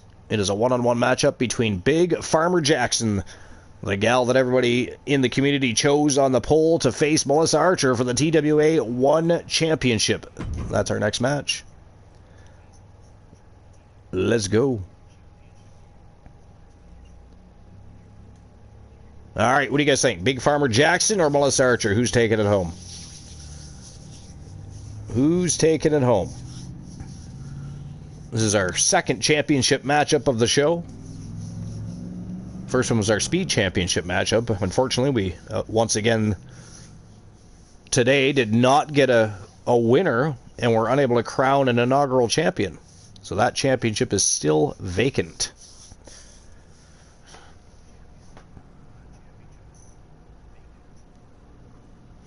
What do you think, Luke? Big Farmer Jackson or Melissa Archer? Same question for you, Moon. Big Farmer Jackson. We have another title match against Edge and Christian for the Legend. Yeah, you do. You do. But, I mean, what a hell of a matchup that was. And, again, if it had been any other match type, guaranteed TDL would have won that match. There's no ifs, ands, or buts about it. They kicked the shit out of the Coalition. It just happened to be a TLC matchup, and they were able to climb that ladder. That's the only, ladder matches. They're a risk, especially if you're a champion. So, did you say Big Farmer Jackson, or did you say Melissa Archer, Moon? I say Melissa Archer. I will go for. Luke, you think Big Farmer Jackson will dethrone Melissa Archer? All right. Yeah. Well, we're going to find out. It is next. TWA 1 Championship on the line. Let's rock and roll.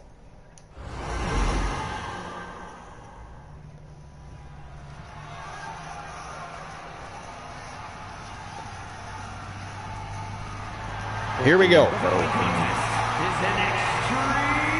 Is that game over now?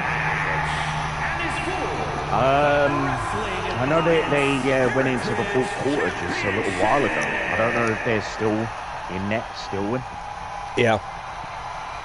I'll have a little look on the thing quick.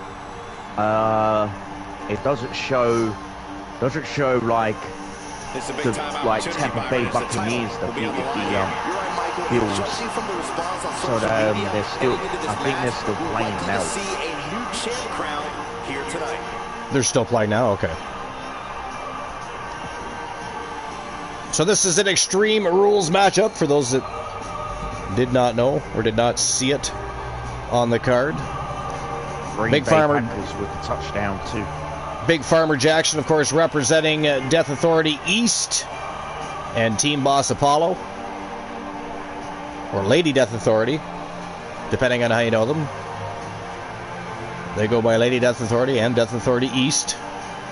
A lot of folks believe we may see a new champion tonight. And you're Morgan and Tessa James, Death Authority West. Rocky Cross and Mad Dog are Death Authority North. And, of course, JoJo Jackson and Joe Davis from Team Boss Apollo are Death Authority South. JoJo Davis in action next, actually. 2-point conversion. 27-20. Nice. I wish the New York Giants would do something right now. Look like, and here comes the champion. The reigning, defending, and undisputed TWA 1 champion.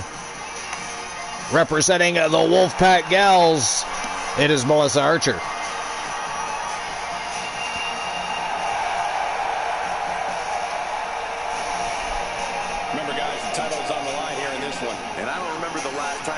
But JoJo Davis is next.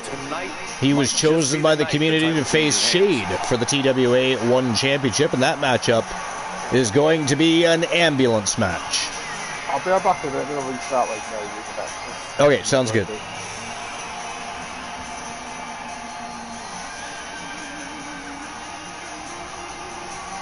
Looking good with that 1 championship around her waist.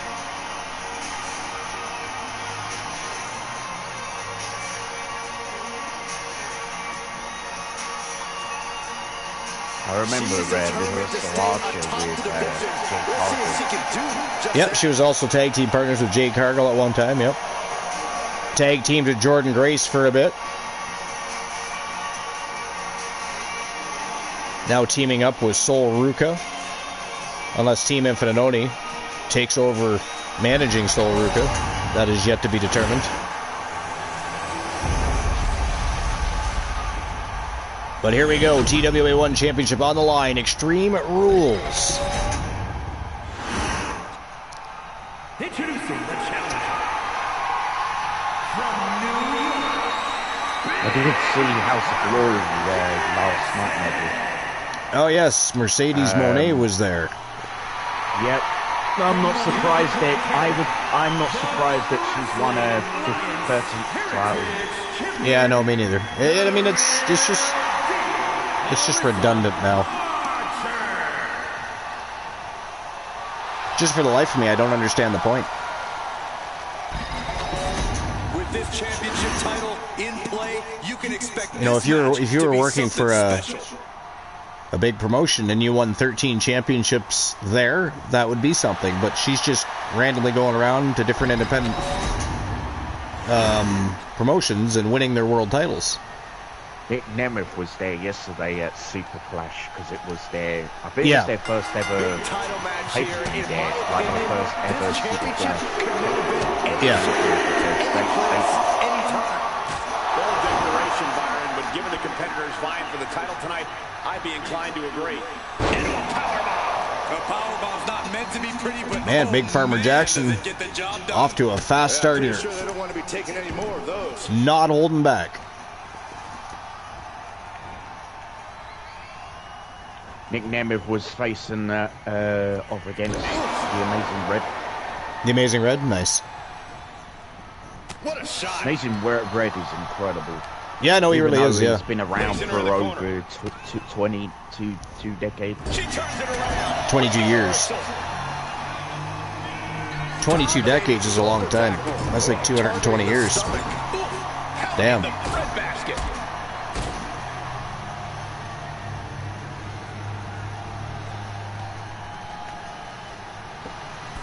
Melissa Archer going upstairs. Is she going coast to coast?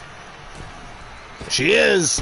Oh, right in the face. Wow. Athleticism finished off with ruthless impact. Melissa Archer looking to overtake this matchup after being beat down for the first few minutes of it by Big Farmer Jackson. Down for the pin. And the challenge interrupts the pin before Well, that was a bit of an arrogant pin. I didn't think that was going to go very far. I'm surprised he got a 1 count. Getting carried to a vulnerable position here. Oh, this is going to be ugly, guys. Oh, slams her into the barricade.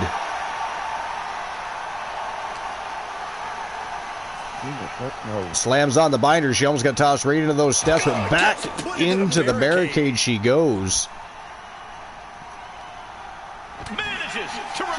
Nice jawbreaker by the champion. Oh, into the steps goes Big Farmer Jackson. She attempted to do the same thing to the champion earlier. Didn't work out in her favor. Unfortunately got turned against her. But Big Farmer Jackson, just like that, right back in control of this matchup. Champion's having a tough time here against Big Farmer Jackson so far. She's had her moments, but Big Farmer Jackson has been all over her so far since the bell rang. Who's wrestling? Ryan Steele. Oh. One of the wrestlers over there, over in OFW. Right. I think that's Ryan Steele. I think he normally... Oh, big power slam by Big Farmer Jackson. Look at that. Show of power by Big Farmer Jackson.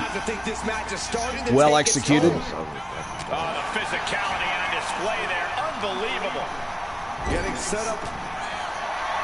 Man, oh man, Big Farmer Jackson is on fire tonight so far. Oh, look at this. Yo! A fucking pedigree from the top rope. 2 count. That was close. Champion gets that right shoulder up. She's still in it to retain it. Big Farmer Jackson wants to make sure that doesn't happen. She is in it to win it. She wants to dethrone the champion. Bringing a ladder into play here. Oh, got met by a big boot right to the face. That's not the kind of soul food you want to eat. The sole of shoes doesn't count. Big power slam by Big Farmer Jackson. Lights out. What the hell's going on here? Oh, there's the camera guy again. Does he just come out randomly for anybody these days or what? Come and take a picture of Big Farmer Jackson. Look at this. Melissa Archer's going to look to take advantage of the situation here. Can the champion take advantage? AKO from the champion. Referee. Oh my God, the referee. The referee! What the hell was that? Fire the ref. That was gaslit. He just stood there like he is in the pocketbooks of the Death Authority. Did you guys all see that? Yeah, I saw that. Referee just stood there and did absolutely nothing.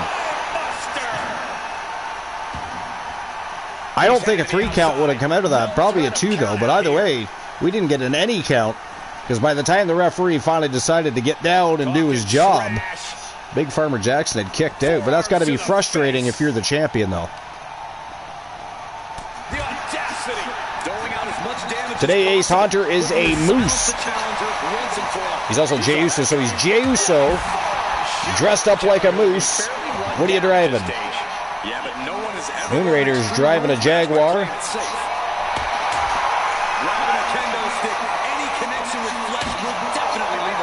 Stone Cold dressed as a camel driving a Jaguar. Ace Hunter is driving a Corvette. So he is Jey Uso dressed up as a moose and driving a Corvette. That'd be a sight to behold as well. You know, if a camel on a scooter wasn't bad enough. Now we got a moose and a Corvette. Does anybody remember when Stone Cold destroyed Vince McMahon's Corvette with a cement truck? Just dumped a bunch of cement in through the roof. Exploded the windows out of that bad boy. What a terrible thing, by the way, to do to a Corvette. How dare they? Anybody have a favorite car? And that is it. That is all. Look at that. Ladies and gentlemen, she did it. The winner of the match and still your TWA 1 champion. Representing the Wolfpack Gals, it is Melissa Archer going home with her gold Another title retention for Melissa Archer. Congratulations. Fantastique. She went coast to coast here. Boom, right in the face. I'll tell you, that was a hell of a comeback. And a show of perseverance and resilience from Melissa Archer, because from the time the first bell rang, man, Big Farmer Jackson was all over the champion. Melissa Archer stayed patient and calm and was able to make a comeback. Even threw an AKO in there. She did. So did Joe Hendry tonight, though. That was weird, wasn't it? Did anybody expect to see Joe? I mean, I understand he hangs out with Archer. I understand he's part of the coalition. I get all that. But AKO'd. Was it Eric Dangerous or Mufasa? I forget. It doesn't even matter. He delivered an AKO, he did. That was crazy. That was crazy. How many replays, video production crew, do we need exactly? Are we just going to include the entirety of the match? We're just going to watch that match over again through replays. Holy hell.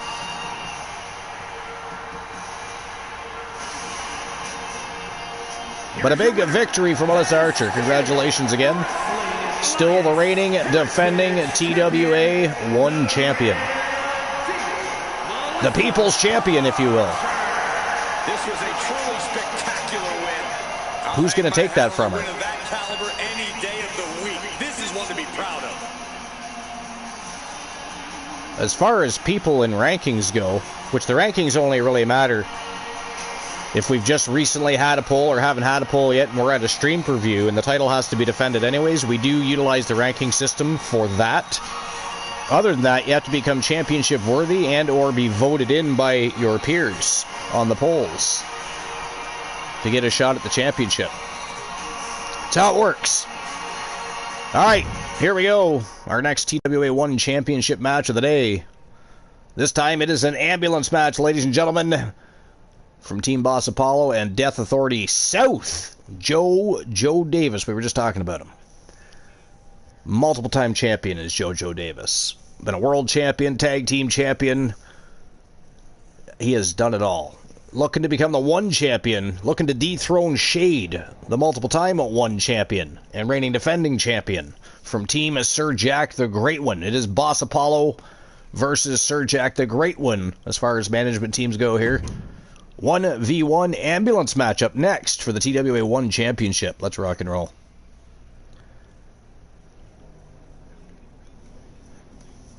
Let's rock and roll. This show's gone by a little quicker than I thought. We might even have time for a couple additional matches, depending, because I do have a tournament set up. We could start that tournament as go-home happy matches, you know what I mean? Maybe, depending on how long each matchup takes, we might even get through the quarterfinals. You never know. We've done that before, right? What do you think, Moon? I think that would be good. Yeah, it's a TWA Television Championship tournament. And, of course, with the new championship on it, we've got a newly redesigned... I don't know if you've already seen it. Christian Hart has brought it out to the ring when he's been defending other titles. Gorgeous title, though. It's got a golden television rate smack dab in the middle of the championship. It's got an eagle above it. And looks like a globe underneath the television. It's a beautiful championship. But Christian Hart has been absolutely on fire this season, and been holding on to that championship for quite a long time. So I thought it was time for a tournament. Let's see how he fares in that. So we've got 8 villains from TWA going to battle, looking to become the one who earns the right to fight the Iceman Christian Hart for the TWA Television Championship. But we could get through some of those matches, perhaps. It is still early. I didn't expect the show to go by quite this quickly. That said, fantastic matches. Unfortunately, we still have no Speed Champion. That match ended in a draw. We'll see what happens on Wrestle Wars Genesis when we get 2 new. Whoever is next in line Because I'm not giving rematches. You know, I could have given a rematch to the participants from last week. Or not last week, from our last show. But there was no victor. So I'm going down, as long as there's draws, countouts, I'm going down the list. And it'll be the next two that get an opportunity. So we'll see who that is. As far as the TWA Speed Championship goes, who will our participants be? Who's going to look to earn the right to hold the TWA Speed Championship for the very first time? We're getting closer and closer. The draw, the count out on the last show was a fluke. We were going to see a winner. We knew that. Both teams had multiple 2 counts already. It was coming, and there was still over 2 minutes left of that match, unfortunately. We ended up with a count out, which means no victor. Then today, a draw. No victor. And Luke the Gooner has returned to the broadcast booth. After... It took longer than I expected.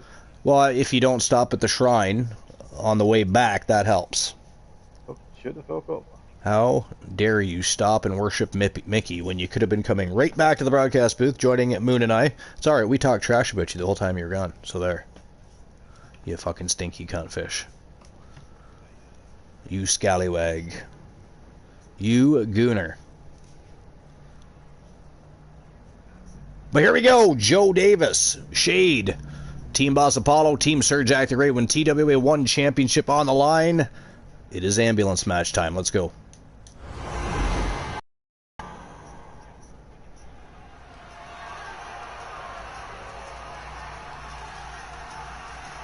Or if we save the tournament for another day, we still have a go-home happy match. It'll just be what we've done for the rest of the season and had Legends cap off our show. What happened?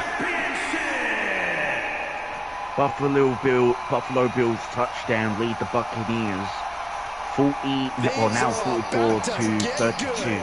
44 to 32. Yeah. That's crazy. With only just 2 minutes and 35 seconds left of the fourth quarter and even off the game. Wow. Crazy. Here tonight.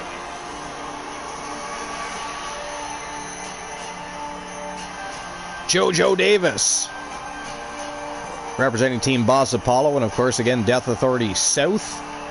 His partner in crime, Joe Davis, his brother and partner in crime.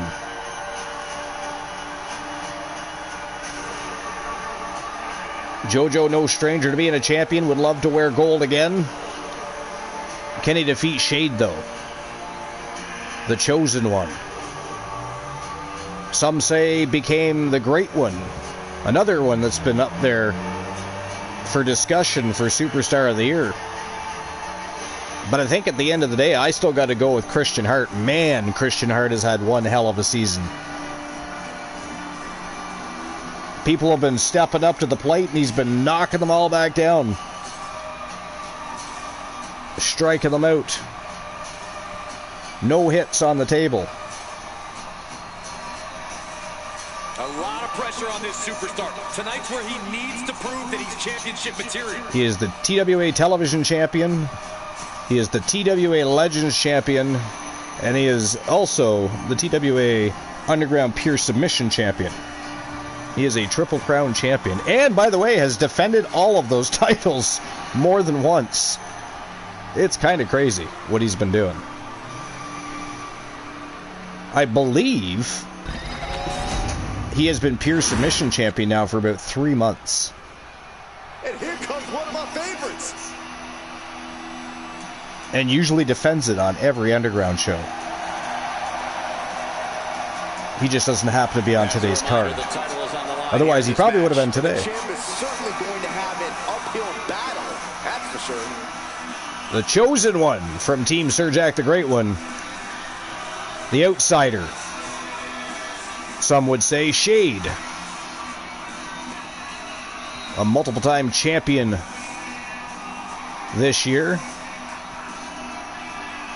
One of the fastest rising superstars and champions in TWA's history is Shade.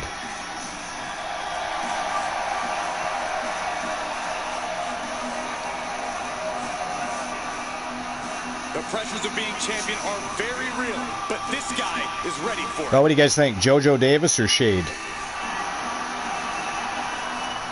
JoJo looks hungry tonight. Shade, he's placating the crowd. I don't know. He always placates the crowd. I guess that doesn't mean anything. So forget I said that, but...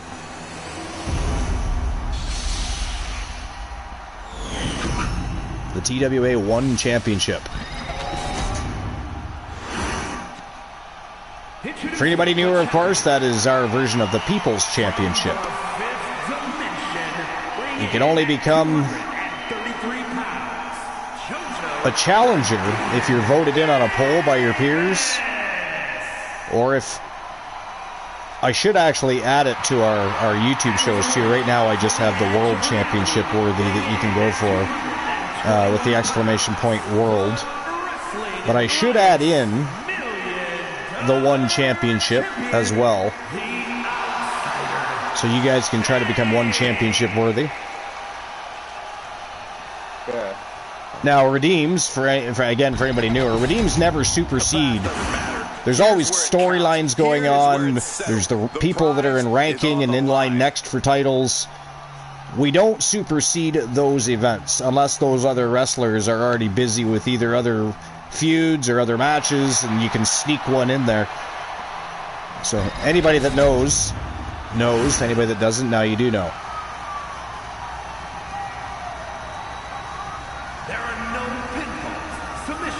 Fucking stable gun to the fucking end yesterday. On what I think it was Scarlett Bordeaux did to I think it was Priscilla Kelly, formerly known as Gigi Dolan. Yeah. Staple gun, use a staple gun to her fucking neck yesterday. I like Gigi Dolan. Like, I don't know. Yeah. Gigi, yeah, I liked her, yeah. Big fight feel. History can be made. I did. Opportunity is Shade with an Irish whip, sending JoJo right over the top rope. JoJo looks fatigued already. What happened to him before the match started? Did he have a rough night? What's going on there? He went over that top rope pretty easy. Didn't even look like Shade really whipped him that hard. Just over the top he went and down to the floor. Which, by the way, probably hurts. There is no matting down there. There is nothing but wooden boards to land on, which I suppose is better than concrete. So there is that. Either way, though, I don't want to be thrown over the top rope and land on that, personally. I just would not sign up for that. And instead, something more primal takes over. That's what's happening right now. On the move. Ooh, stomach first onto said wooden floor. JoJo misses the splash. Big kick to the face from Shade.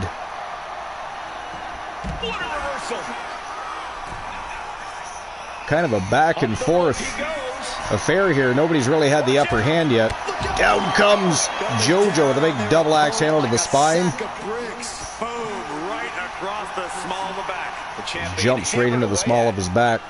Had an insult to injury there. JoJo with a kendo stick right across the calf. Oh, now the thigh.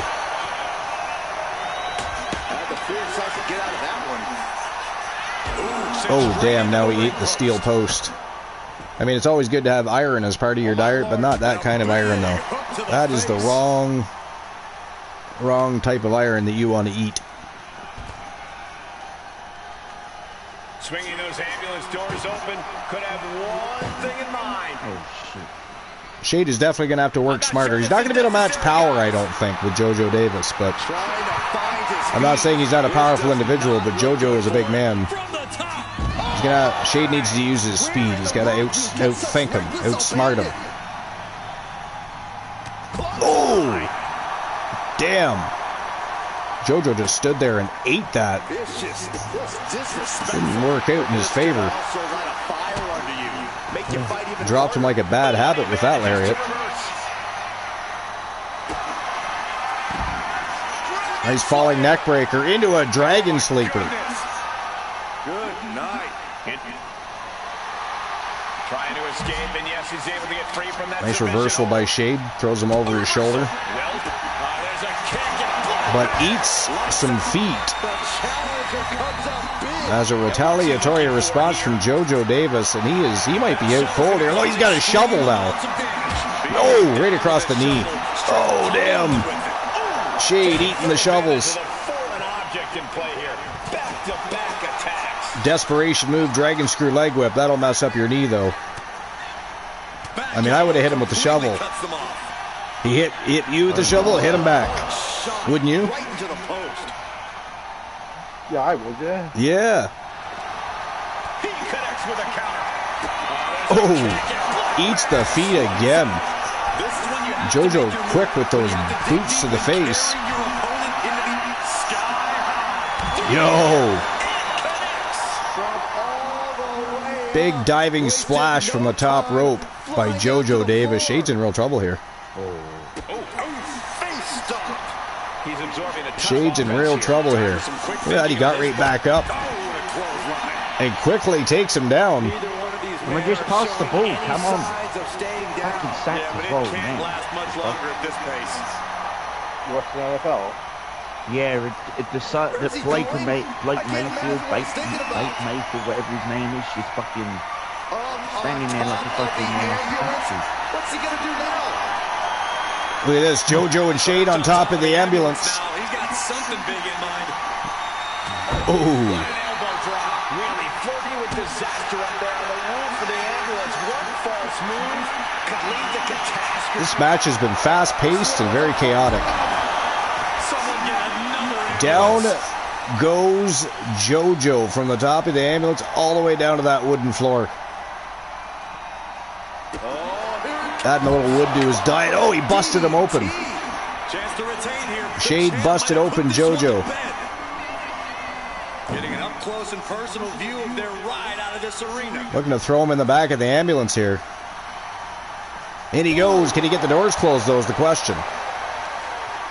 Can he get those doors closed? JoJo right there.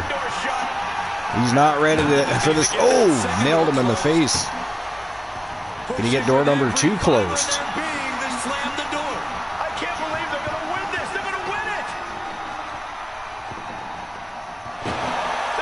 Oh, no, sir. JoJo boots the doors open. The doors nail Shade in the face, and down he goes, and now Shade in jeopardy of going into the back of the ambulance. In he goes.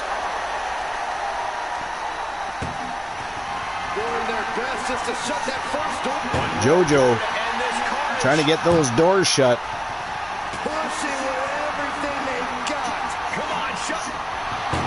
Oh shit, he did it. Holy shit, ladies and gentlemen, that is it. That is all. The winner of the ambulance match and your new TWA 1 champion, representing Team Boss Apollo and Death Authority South, JoJo Davis. Your new TWA 1 champion. He's going home with the gold. Congratulations to Team Boss Apollo and, of course, Death Authority.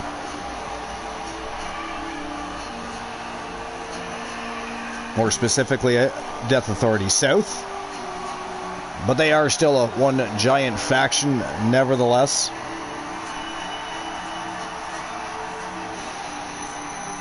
Boss Apollo jumping into the broadcast. What's going on, Boss Apollo? Did you see that matchup? I sure did. JoJo Davis handling business. It was definitely a good fight. Definitely a good fight. I think too many times in the matchup, Shade tried to match power with power. I think JoJo's just too strong for him, but he didn't. He's usually a little bit smarter than that. I don't know. Something was off there. That was a good fight, too. Yep. Willis Archer was able to retain. Our first... JoJo Davis is our first new champion of the day. Of course, we have still no speed champion. Ended in a draw today. So first time ended a count out. Today ended in a draw. So we still have no inaugural speed champion.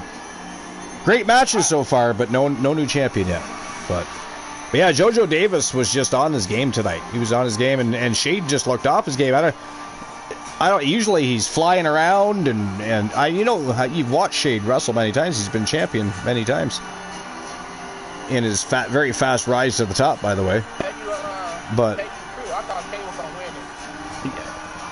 yeah, I mean, I kind of expected that to happen, because when Shade had thrown JoJo into the back of the at that point he had control for a while. He was giving it to JoJo. So I mean, that just shows you how tough JoJo Davis is, though, too. So all right, we're moving on to our main event of the day, and this, of course, the Vision locked in a long-time rivalry with the Coalition, as is TDL. Today, Braun Breaker looks to dethrone the one Elijah Archer and take home the TWA Underground World Championship. That is next, and of course it is an underground matchup, but it is our main event of the day. Yeah, these two going back and forth for the longest. Yeah, the Vision and the Coalition in general, and then TDL's involved, and I mean, all the other teams that have been involved since day one, not just with the Vision and the Coalition and TDL, but with they had Death Authority was involved, and Team Arsenal was involved. I mean, there's been such a big rivalry within factions this year. It's been fantastic. So, but this definitely continues this rivalry. Yeah, this year been the most hypest division. I mean, the tag team division ever. Yeah. All the season. Tag team divisions have been smoking hot. Yeah. And the deepest too. All right, here we go. Braun Breaker, the one Elijah Archer, TWA Underground World Championship. It is underground match time. Who's walking out with the gold, Archer or Breaker? We're going to find out. But what do you guys think, incidentally? You going for Archer on this one? I mean, obviously I'm going for Archer. I guess I couldn't hate if Braun Breaker won. He's had a great season himself, technically speaking. The Vision, still the reigning defending TWA Underground World Tag Team Champions, So, I'm sure Archer would be annoyed as hell, but I couldn't hate if Braun Breaker won. But I would like to see Archer retain, obviously, here. Especially after everything that happened. The Vision showing up at Archer Acres and causing havoc.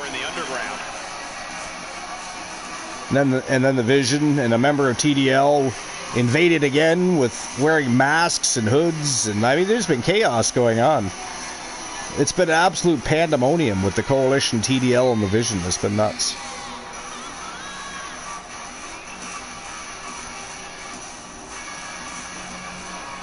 Braun Breaker, 1.5 of the TWA Underground World Tag Team Champions. His partner in crime, Big Bronson Reed. The one tribal thief, if you will.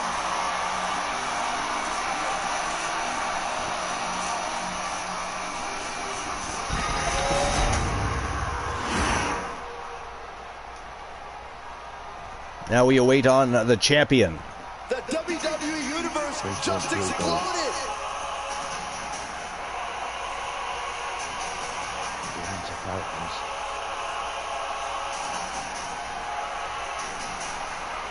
Oh, you're on to Falcons or Satan,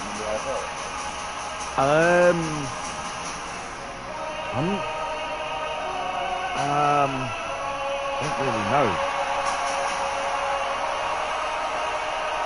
I think the team that has the worst... He is the reigning defending TWA Underground World Champion. The one, Elijah Archer, of course, the leader of the Coalition, who also just defeated TDL in a TLC matchup earlier tonight. Again, I do feel if it wasn't a TLC matchup, I do believe TDL would have won that match. I still feel that way. As it is, it was a ladder match, and the Coalition was able to pull it off. It is Archer's turn, looking to handle business against Braun Breaker. Looking to retain his TWA Underground World Championship. This superstar is made for this type of match. touchdown. Yeah, you're looking at a lethal striker with a devastating arsenal. He's got to have the advantage here. Yeah, but he also needs to be aware that his opponent has game planned against his strikes. This is a man who can end the match with one strike. That's a nail biter, that one, it sounds like. The same could happen to him, too. Seahawks only just losing by 7. Just hope they basically pull it back now. So what's the score now? It's only 7-0. 7-0, yeah. Okay. Well, that's right. They just started.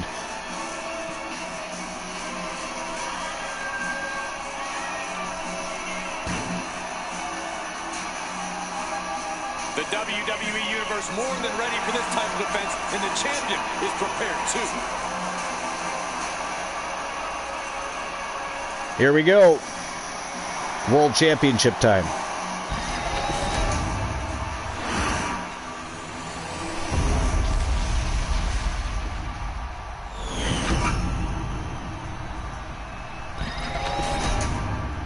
Who's taking home the gold? Braun Breaker or Elijah Archer? The badass or the one? One half of the Wrestling Alliance Underground Tag Team Champions, Braun Breaker. The dog is in the house. He's certainly a Steiner through and through. Certainly a Steiner through and through he is. Love to be able to see him use his family name eventually, though, seriously. I know we've talked about it many times, but keep the name Breaker, if you will. Again, call him the Breaker, Braun Steiner. I don't care.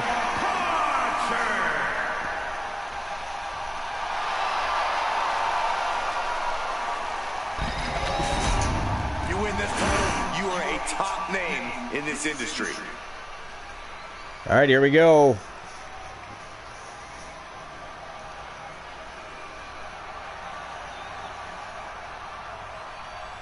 Referee hoisted up the title. It is officially on the line. Can Braun Breaker do it? He talked a lot of trash. The rules are simple for the Underground. No counts, no pinfalls, knockout, TKO, submission is the only way to win. Attacked Archer Akers. Talked a lot of trash. Guaranteed that he would end the reign of Elijah Archer at TWA Underground. Here we are. We have arrived. We are there. Can he do it? Will it happen? He's in control at the moment. This much I can tell you. This much I can tell you.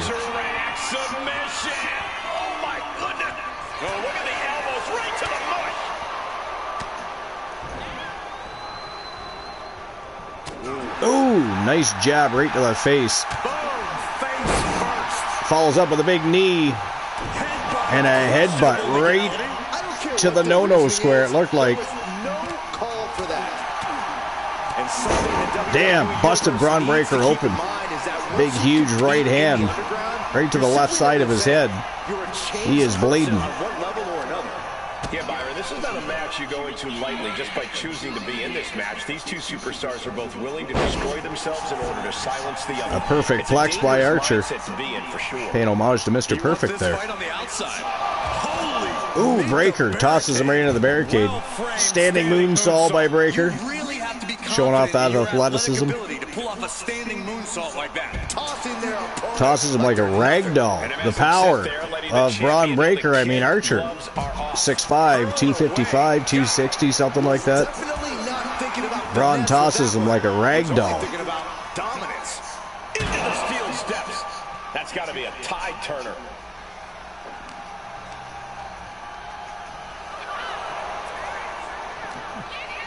I don't know what happened there. Slammed on the binders. Brutal stomp to the body. And just getting started. Look at this brutality. This is how you torture your opponent. Archer wrapping that arm up. Oh my God, this is hard to watch. Drop those knees right in the middle of the back. Big elbows. And following up with some big elbows. Oh, look at this. I love it. Breaker side sidesteps out of that. Oh, spears him. Just about right out of his boots there. Out of nowhere with a spear. This is a way to incapacitate. Used to saying out of nowhere with an AKO, but that spear came out of nowhere. Methodically and painfully. Stomp after stomp after stomp. Braun fires back. Nice retaliation by Breaker. Some big right hands. Oh! Taking a moment Damn. to get pumped off of this crowd's incredible energy. Superman punch. Down goes Breaker again. And down goes Archer. Takes the legs right out from underneath Archer. Archer, though, again reverses. Kicks him off as Breaker goes for his feet. Bringing this back into the ring. Referee is right in the... Oh! Braun Breaker with a spear now. First it's Archer, spear, and Breaker. Now Breaker, spear, and Archer. Camel clutch. Steiner recliner, if you will. But Archer goes right out the back door.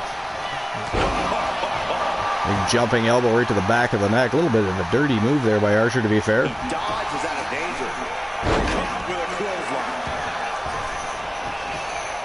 From way up. Archer avoids the big double axe handle. Oh, he's picking the toe. Doesn't get it though. Breaker nails him with a big right hand. Because of terrible miscalculations like that. Knees right to the gut. Archer Oh, quick way to respond. decides he does not want to eat the ring apron. Powerbomb position. Goes for a power bomb. Nice reversal. Hands create And retaliation though by Breaker. Takes him down with a lariat. bad intentions, and I like it. Up on top of the barricade he goes. I'm sure he can What the hell's Breaker doing? launch it. Ooh, misses a double axe handle. Archer ends up into the steps anyways though. Steel steps. Man, this is getting crazy. These guys are just literally going back and forth. They're doing a lot of damage to each other, but if you think about it, nobody's really had the upper hand for very long in this match so far. It's kind of nuts. And what he's looking for here looks like a potential Picks his toe. submission maneuver coming. Ankle lock, locked right in. Fighting to escape, and he gets Braun gets out, though. Some damage was certainly done there. Still in it to win it is Braun Breaker. He's Oh. get out of the way there. Archer flips right out. In a good way. Goddamn referee. This referee keeps getting in the way. Yeah, the ref keeps getting in the way. She's been in the way a few times. Reversal from Braun. I don't know what's up with that. Why would you want to? Get in the middle of those two animals. That's a good idea. This is going to take more strength than he has left. Oh, Breaker with a big power bomb. Oh shit. Foot DDT. That'll do damage to... Well, it'll do damage to the ankle and foot, the knee, calf muscle. Depends on how it's delivered and how hard they do it. So much for the submission hold. That is Braun Breaker, though. You know he's doing it with conviction. Might have run out. He has him lined Breaker wants to end things here. sights. Oh! God damn, Archer leapfrogs the spear Superman punch. Down goes Breaker. These men are looking battered and bruised. You have to believe the end is near. Archer back on the floor, though. Braun reverses an Irish whip. There's breath in their lungs. Not looking good. In this position. Oh, Archer gets dropped right into the knees of Braun Breaker. Breaker going for another double axe handle off the barricade here, I think. Nails it this time. I can't believe what we just saw. He nails it this time. That didn't miss. Attacking that It's been a struggle left for these knee of guys Archer. to find an end to this match. But the struggle's worth it. With every 7-6 now. You hear this capacity Yeah, it's 7-3 following you moment. on that journey. And that 7-3. was a heck of a heave we just saw. Yeah. Oh, because they had a field goal. Oh, that is it. That is all. Speared him for a second time. Looked like it almost broke him right in half. But ladies and gentlemen, that is it. That is all. The winner of your Underground matchup and your new TWA Underground World Champion representing the Vision. He is now a double champion because he's also one half of the TWA Underground World Tag Team Champions. Braun Breaker, ladies and gentlemen, your new TWA Underground World Champion. Holy hell. No, I didn't see that coming either. I'll be honest. But it happened.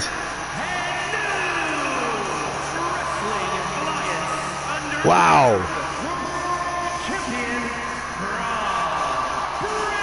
Braun Breaker defeats the one Elijah Archer to become the new TWA Underground World Champion. Man, what a way to end the show.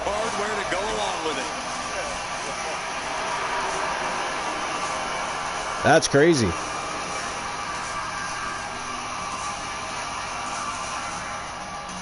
Wow. Congratulations, bro. We had 2 new champions tonight. We were unable to crown the new Speed Champion. So that'll wait till Wrestle Wars Genesis now. Melissa Archer retained her championship. But then, of course, we saw JoJo Davis become the new TWA 1 champion, defeating Shade. And Braun Breaker defeats the one Elijah Archer to become the new TWA Underground World Champion.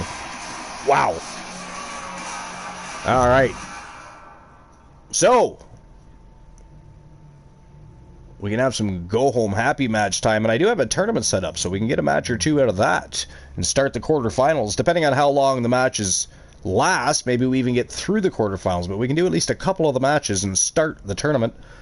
It's a TWA Television Championship tournament, so it'll be, of course, at a Wrestle Wars Genesis Arena. So the Iceman Christian Hart will be riding the pine, awaiting a challenger. And, of course, there's 8 villains going to battle for the right to fight the Iceman. So instead of just having a random matchup, I thought, what the hell? We can set up a tournament, and over the next few shows, our go-home happy matches will be getting through that tournament. So, first we'll have a quick look to see what else happened. We know that it was a draw. No champion crowned. El Grande Americano defeats Luke the Gooner. Zach, We won't talk about that one. We won't talk about that, man. we won't talk about that? Okay. I mean, everybody else wants to. Everybody else wants to talk about that. Zach Payne beats Solo Sikoa. Dangerous Amber Extreme and Britt Baker, the Outlaws, beat the Secret Hervis. The Judgment Day got bested by the League of Nations. The Coalition Joe Hendry and MJF defeated TDL in a TLC matchup. Melissa Archer, of course, defeated Big Farmer Jackson to retain her 1 championship. JoJo Davis took out Shade and ended his reign as the TWA 1 champion. And last but not least, it was Braun Breaker doing the unimaginable and defeating the one Elijah Archer to become the new TWA Underground 1 champion. What a hell of a show. Hell of a show. Alright, so again, our next show will be TWA Underground. Or sorry, this is TWA Underground. Our next show will be Wrestle Wars Genesis, and of course we're going to once again try to crown a new TWA Speed Champion. So far, we've had a double countout and a draw. Excellent matches, but countout and draw. It's going to be a tough thing to accomplish. You only have 5 minutes to defeat your opponent, and we have the best of the best in TWA, so it is what it is. But alright, let's have a look at that tournament, shall we?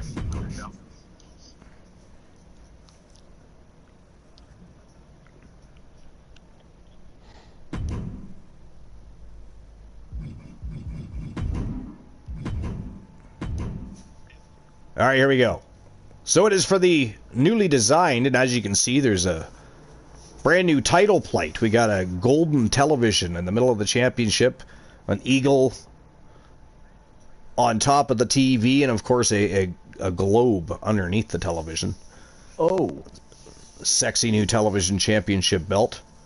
But let's have a look at the quarterfinals of the villains that will get to go to battle over this championship. We got El Grande Americano versus Trick Williams in a first matchup. The Giant SOB Jack Stone from Team Soul Embers taking on Dirty Dom from the Ego Club. Oni Shinobi taking on Cody Rhodes, and last but not least, it is Moondust taking on Drew McIntyre for a chance to move on in this Gold Rush tournament. So what was your question, Luke? Is El Grande in this tournament because he beat the Gooner? Well, no, because the tournament was set up prior to that match. Oh, right, okay. Yeah. I know who won the tournament. Well, I mean, I don't know who's going to win the tournament, but I mean, when it comes to the championship aspect, I can't bet against Christian Hart. No matter who goes through, I can't bet against Christian Hart. He's just seemingly unbeatable this season. He's just been absolutely on fire. But all right, let's at least start our quarterfinals. And we're starting off with El Grande Americano versus Trick Williams. Which, he beat everybody, by the way. He beat everybody? Yeah, everybody. He beat all the top people.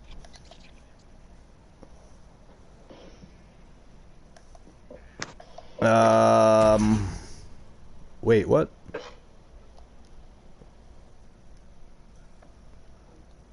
Oh, our first matchup might actually be without an entrance. It's been a while since I started a tournament, so I actually got button happy there and I forgot to turn it on. Which I hate. You should have to turn it off, not turn it on. You shouldn't just default to off. It's weird. That is weird, that. It is. I think that's what Honeybee turns the entrances off when it comes down to the semi-finals of the tournament. I know she does, like, Honeybee does that with her. Yeah, lots of people do that, yeah. I just never have. So no entrance for El Grande Americano or Trick Williams. It's Luke the Gooner. He's up to no good. He's in the video production truck. He knew those guys were coming out. He's like, you want to beat me, El Grande Americano? You get no entrance music. You get no entrance. Get your ass in the ring. You get to go against Trick Williams. Go. That could do permanent damage. But it's weird starting a match without an entrance. It just doesn't seem right. Oh! El Grande Americano all over Trick Williams at the moment. Can he win twice in one night? Trick Williams is no slouch. Trick Williams is definitely no slouch. Boss Apollo has left the broadcast booth. How dare he sneak off? He must be at work. He probably snuck on here. And he's coming to, about to stumble his way into danger.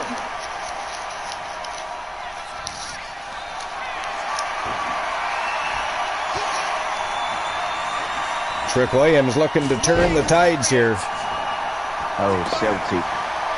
The Celtics leading by 63 to 59. Is that in the chat? I was also a Celtics fan because I liked Larry Bird. Larry Bird was awesome. You need to use that to your advantage as much as possible. Like he was. Who was the bad team? Who? Larry Bird? He was from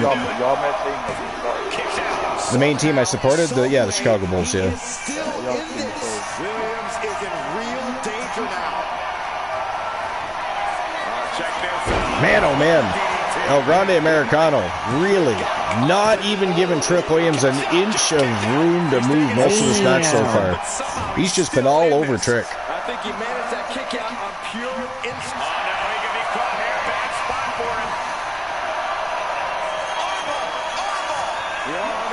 From power moves to high flying to submission moves, El Grande has been on his game today. First against the Gooner, now against Trick Williams.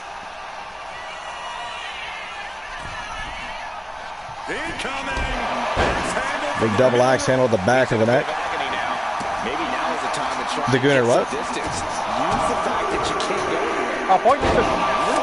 I did. I said first against the Gooner, now against Trick Williams. Oh, right, yeah. Two good fucking wins out. The steel chair. Looks like he's opted to go with the simple but effective statement here. Here's the cover. Nails him with a chair. He's like, stay down. But Trick kicks out anyways. El Grande can't believe it. He's thinking, at this point, he's thinking, what do I have to do to keep this guy down? He's been all over him the whole match. Making Trick look like an amateur in there. Man, the referee was really slow to get down there. But that is it. That is all. Ladies and gentlemen, the winner of the match. And moving on to the semifinals of this tournament. Representing Team Oni Shinobi. Not Oni Shinobi. Team Infinite Oni. Holy hell. There's too many Onis. Love them both, though. For different reasons. For different reasons. But it is Infinite Oni. It is El Grande Americano with a big win. He made short work of Trick Williams, didn't he? Not even gonna lie, he did. El Grande Americano beat him quick. Like, if this was a speed championship, he would have won the belt. Right? I mean, El Grande making an example for the speed division. He's like, this is how it's done, folks. This is how it's done.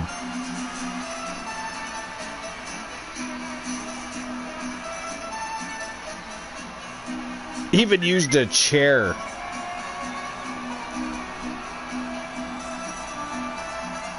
So he's used a chair tonight, Austin Theory, and the middle rope. All to assist his wins tonight. There, he threw him onto the chair again, if you were paying attention. At least the side of his head hit the rim of that chair. Now, Grande, now he's not winning the cleanest of matches, is he? Definitely cheated against... He's not. I mean, I realize it was no holds barred, but he had to cheat to beat the Gooner tonight. That tells you something. He cheated tonight. Again, in this tournament already with a chair. Why is the chair legal? That's what I want to know. Well, that match didn't last long. Poor Trick Williams. That might be the fastest tournament match in history. He's in the record books. Not for good reasons. That was quick. Damn. Alright, well, we'll move on. Next match in the quarterfinals from Team Soul Embers. The Giant SOB. Jack Stone taking on Dirty Dom from the Eagle Club. That is next. Who will move on to face El Grande Americano? Is it going to be Dirty Dom? Or is it going to be Jack Stone?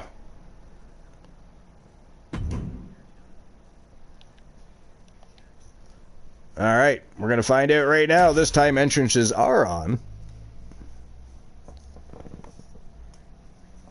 El Grande was pissed off that the Gooner canceled his music. That's why he beat the shit out of it. He took all of his frustration out on poor Trick Williams there. Ended his night quick.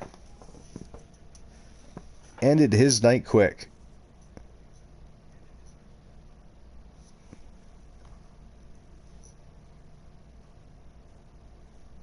He set it to falls count anywhere, and by default, DQ is off. Yeah, that's true. And they are a falls count anywhere matchup, so that's a good point.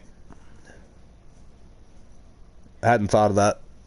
I forgot that it was falls count anywhere, to be honest.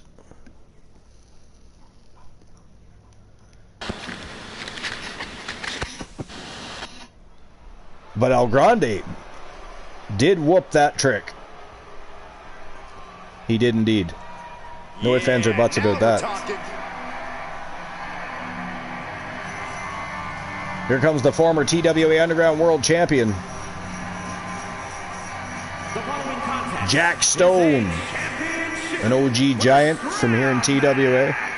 Making his way to the ring from Mount Olympus, weighing in at 500 pounds. One big SOB.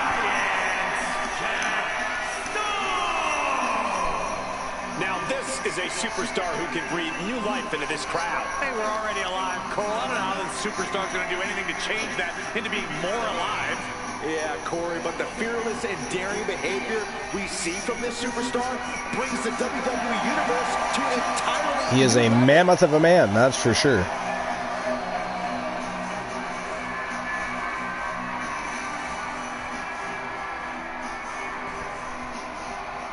He said he'll be making a statement in this match tonight and will deliver it emphatically.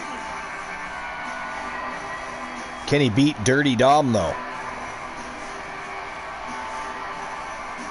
Dirty Dom had a better start to Season 6 than he has a last half. I think Zach Payne's been kind of carrying the Eagle Club for the last couple of months, to be fair.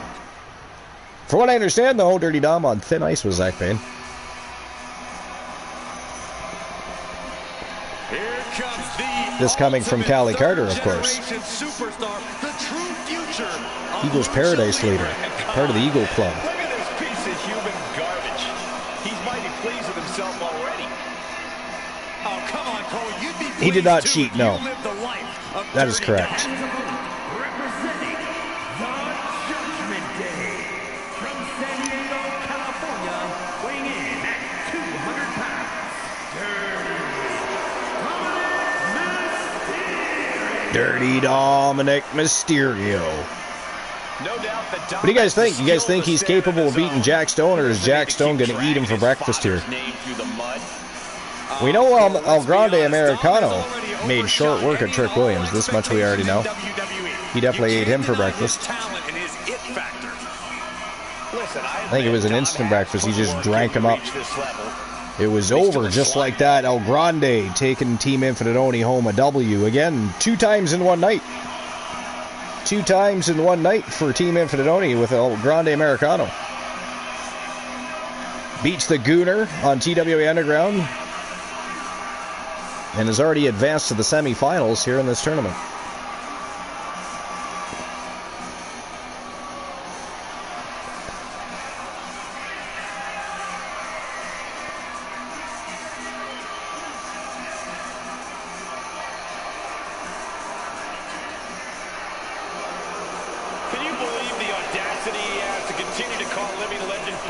Now, what do you guys think? Dirty Dom or Jack Stone? Who you standing beside here?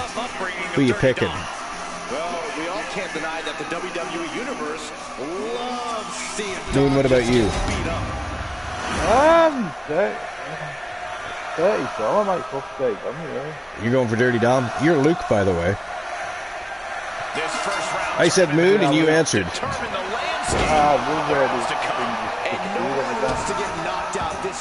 He seems to have again, yeah. Probably off to the concession stand, getting himself a snack. Probably won't even bring us one. They're off for us anyway. Rude. Zach Payne says he is on thin ice. Well, maybe he'll impress you in this tournament, Ace. I don't know. I say maybe Dirty Dom. You think Dirty Dom? I mean, right now, Jack Stone making him eat the turnbuckle. Oh, Dom returns the favor. Oh! You got to do better than that against a big man like that. Otherwise, you just awaken a sleeping giant, so to speak. Man just busted that kendo stick, I think, with his hands. Just by merely stopping it.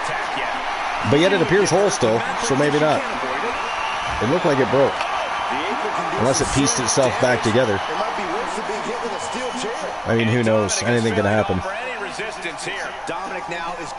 Anything can happen. Nikki Bella can somehow get put higher on the list than Mickey James on a wrestling list. I'll get me started, Well, you don't want to talk about that? That's not your favorite topic of conversation?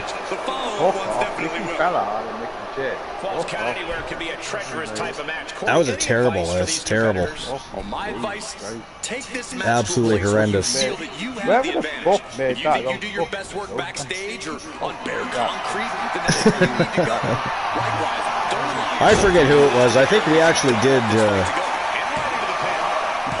figure out who it was, but I don't remember now who it was. All I know is it was a ghastly list. Horrendous. Awful. Just disgusting. Whoever wrote that does not know anything about pro wrestling. They just threw some names on a list and ran with it. So let's see what people think of this shit. Jack Stone with a chair right to the head of Dom. Look at the referee. Didn't even get a 1 count. The man hits him with a chair. Has him on the ground. Can't even get a 1 count because the referee. What's with the reffing tonight? Refereeing, either they're in the way or they're not doing their jobs at all. There's been no in between. It's been horrendous. Both on Underground, now here at the Wrestle Wars Genesis Arena. Holy hell. Or as Luke would say, fucking hell.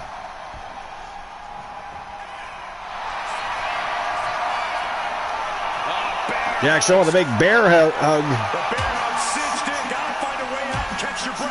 Dom burying an elbow.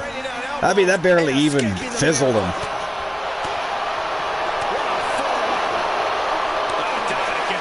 Wow, bitch slaps him across the face. Ooh, went for a choke slam, but Dom with an elbow right to the side. Look at the power of Dominic Mysterio there. Jack Stone is a very large human being, and he scoop slammed him. It was like a modern day Hulk Hogan slamming Andre the Giant right there. Well, except for Dominic Mysterio is a whole lot smaller than Hulk Hogan, so there's that.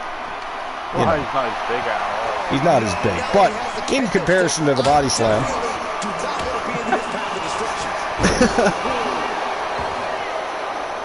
In comparison to the body slam. He's headed to the top now. Dom going upstairs. Big 5-star frog splash by Dominic Mysterio. And Jack Stone kicks out. He's going to have to do better than that to the former world champion, Jack Stone.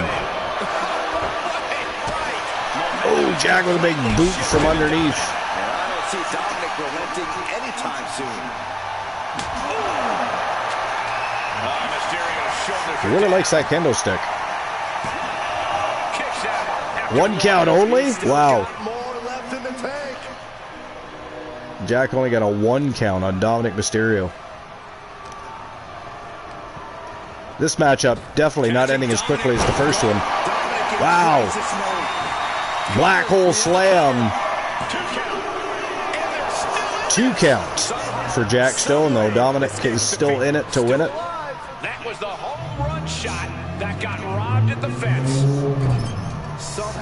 Oh, nice reversal. Got it the way just in time. Did Dominic Mysterio, or he would have been pancaked. Oh, he went for a low blow. Jack is like, no fucking way is that happening. Did you see that? He was going for a low blow. I did, yeah, I did. How dare Dominic look to play with the no-no square? Gaslit. I thought he was going to powerbomb in there. He just dropped him face first on the top turnbuckle.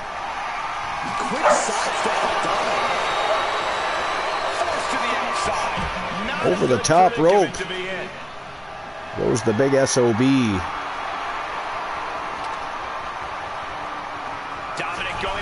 Dominic taking his time.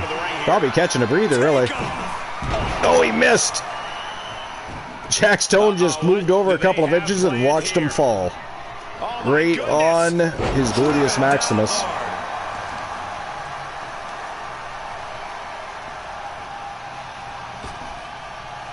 Oh. Dom evades. Small package. Rolls him up out of nowhere there. Only gets a 2 count out of the deal, though.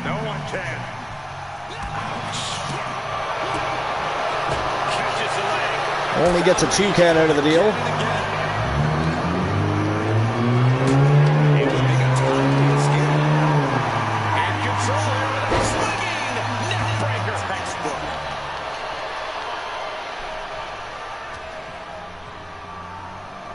The longer this matchup goes on, the more I don't know who's winning this match. It's kind of crazy, actually. Setting course to the top turnbuckle. Air Mysterio, big flying body, crossbody. And a 5-star frog splash to follow. This might be it for Jack Stone. No, he kicks out. Dominic is frustrated. Jack kicks out, gets that right shoulder up just in time.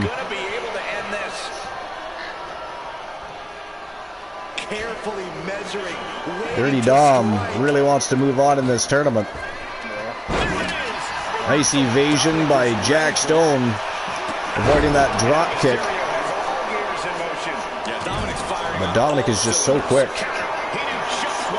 Jack's slowing down a little bit. He's a little fatigued. Setting up for something here. And once again, he's going to drop him face first onto that top turnbuckle. What a raucous crowd here tonight.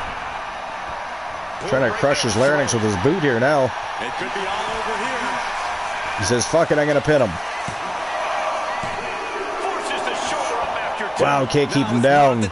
Dominic kicks out at the count of about 2.5 there. Quick reflexes from Dominic. These two reaching a standstill with all these reversals. Ooh. Oh, look at the power. Damn. Takes him down by the throat off the ropes and then choke slams him. Looks like he's going for another here. And look at this. Choke slam. Oh. Choke slam backbreaker by Jack Stone. And that is it. That is all, ladies and gentlemen, the winner of the match.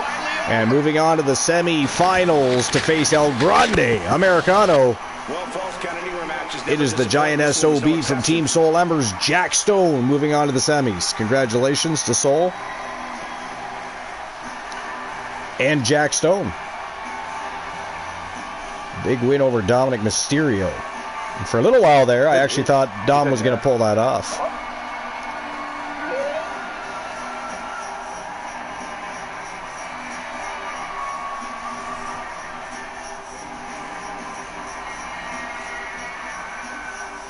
I thought Dom was going to pull that off at one point, but Jack Stone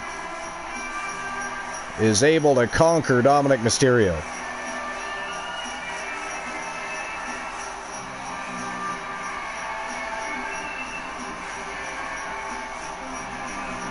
Man, hell of a match between the two, though. Dom put up a good fight. Can't knock him for that one. But I wonder what Team Ace Haunter is thinking right about now. He's already on thin ice. I mean, he did put on a hell of a performance and had a hell of a match, but he did lose. Is that going to be a deciding factor?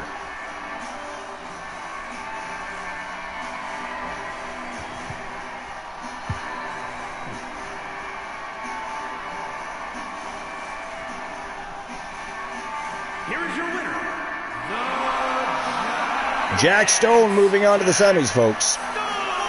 Again, congratulations to Team Soul Embers.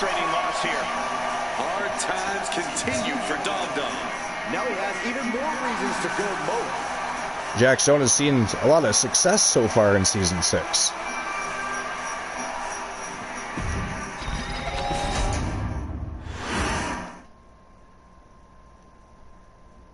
Alright, well, I still have a little bit of time.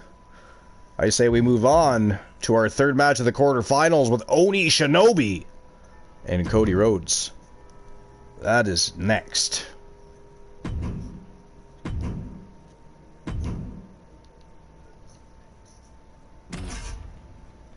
Here we go.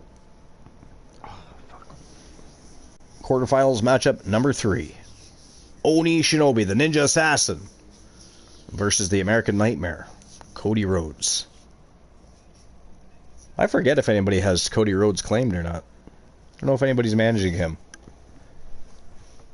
The Ninja Assassin, of course, from Team Oni Shinobi FU. I don't think they have, you know. I don't think they do either. I don't think anybody manages Cody Rhodes. Cody Rhodes, in addition to Team Arsenal. Ooh. Wow. Imagine that. Imagine that. Imagine if, so you got Kenny Omega always teaming up with the Gooner. You could have either AJ Styles and Cody Rhodes, or Will Ospreay and Cody Rhodes as a team, another team, a secondary team. The possibilities are endless there. I know, right? That sounds insane. Yeah. I mean, he's again. I don't think anybody manages him, so he's definitely available.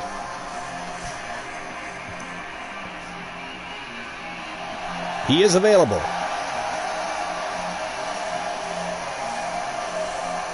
Well, that's something to think about. I'll tell you that. Nobody has him in mind. Nobody has him in mind. There, you know. He is.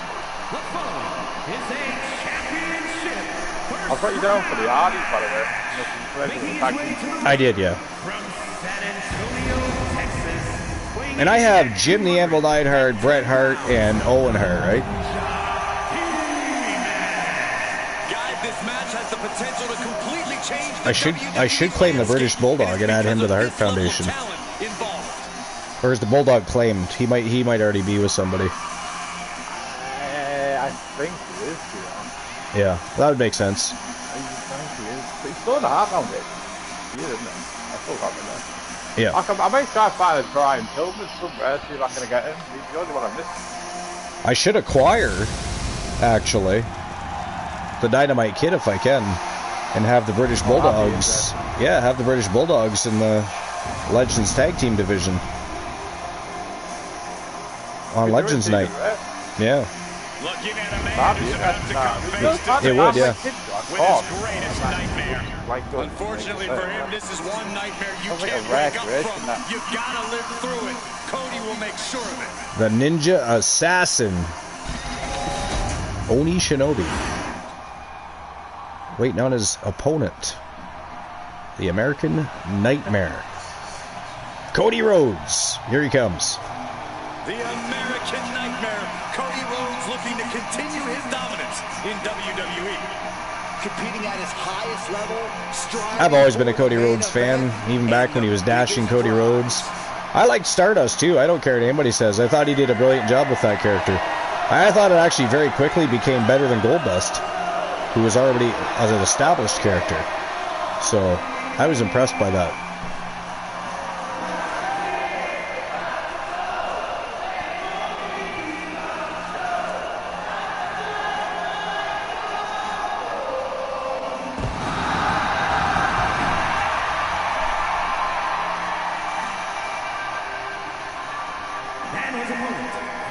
The American Nightmare, Cody Rhodes.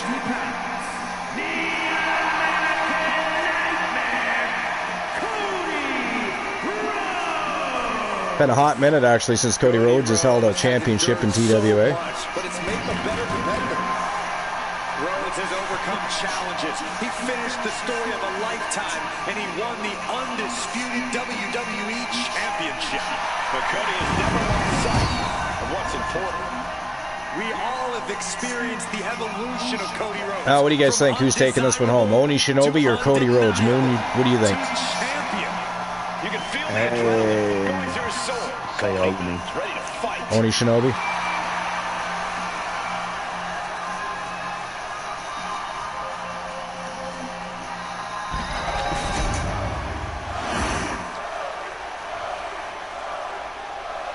Oni Shinobi.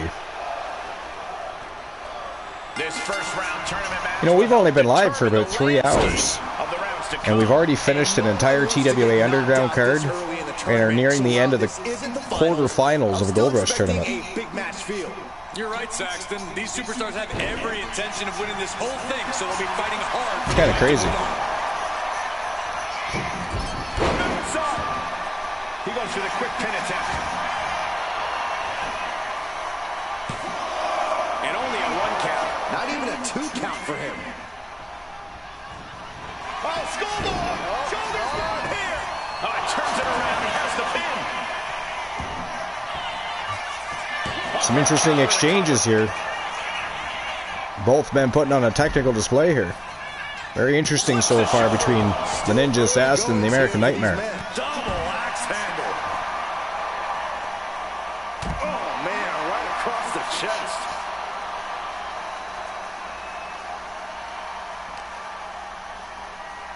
Whip back into the ring. Luke, what do you think? Cody Rhodes or Oni Shinobi?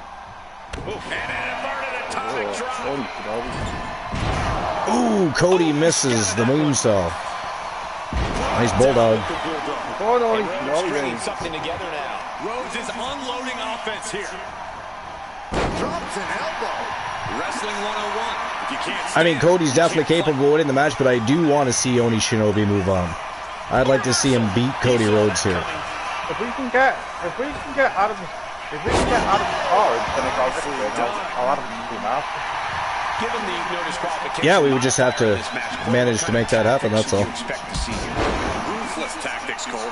Now's the time for these superstars to unleash their pent-up Does that mean aggression you've got and full be members? as violent as they want.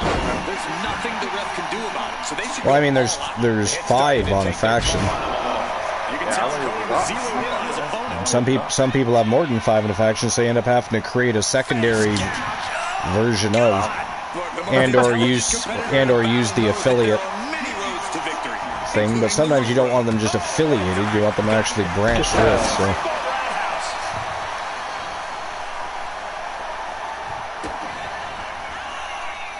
We know what's next. Cody Rhodes with a pedigree. Right into the pin. 2 gets the shoulder up. Oni Shinobi gets that left shoulder up just in time. But Cody's still measuring him up here, still stalking him. But Cody gets taken to the ground with a big lariat by Oni Shinobi. Oh! What was that? Some sort of mist. Shades of Oscar right there, right in the face of Cody Rhodes. Targeting the arm. This has got to hurt. Trying to fight with a hurt arm is no easy task. Cody unleashing some big left jabs. Followed by The bionic elbow, paying homage to his father, the American Dream, Dusty Rhodes. Oni Shinobi takes that kendo stick and returns the favor. Not as quick with the hands as Cody, it seems. Oh, Cody was going either for a double underhook suplex or a pedigree again, but Oni Shinobi says, no, sir. Not this time. Whoa! Beautiful. Looks like a rolling power slam.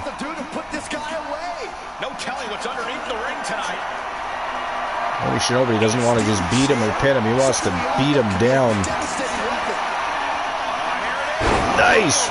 Reverse DDT by Oni Shinobi. Cody Rhodes gets his left shoulder up. 2 count only. But Oni Shinobi, the Ninja Assassin, still stalking. Still measured up. Submission locked in. And that's it. Cody Rhodes taps out. Ladies and gentlemen, that is it. That is all. The winner of the match. And moving on to the semi-finals of this Gold Rush tournament.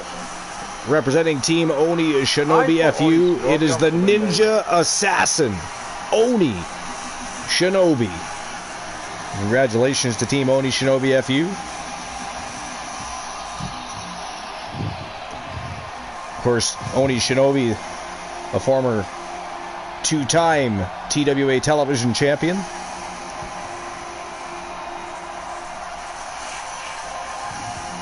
Looking good in there tonight against Cody Rhodes, he was, though.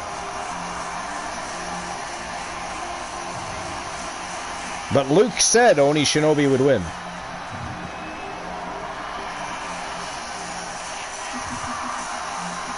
I can't remember if Moon Raider chose Oni Shinobi or Cody Rhodes, but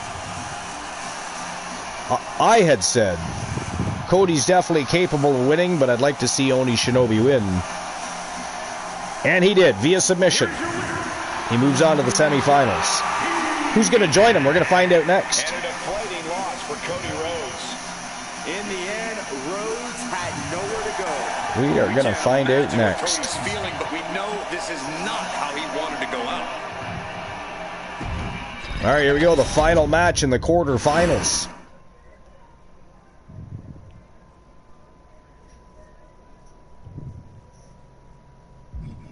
The final matchup, Moondust from Team Moonraider 25 taking on the Scottish Warrior. It is Drew McIntyre. That matchup is next. Again, Falls Count Anywhere.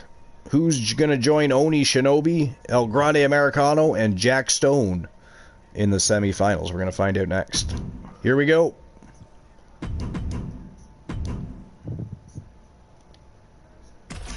Time to rock and roll. Time to finish off the quarterfinals and finish off building the semifinals.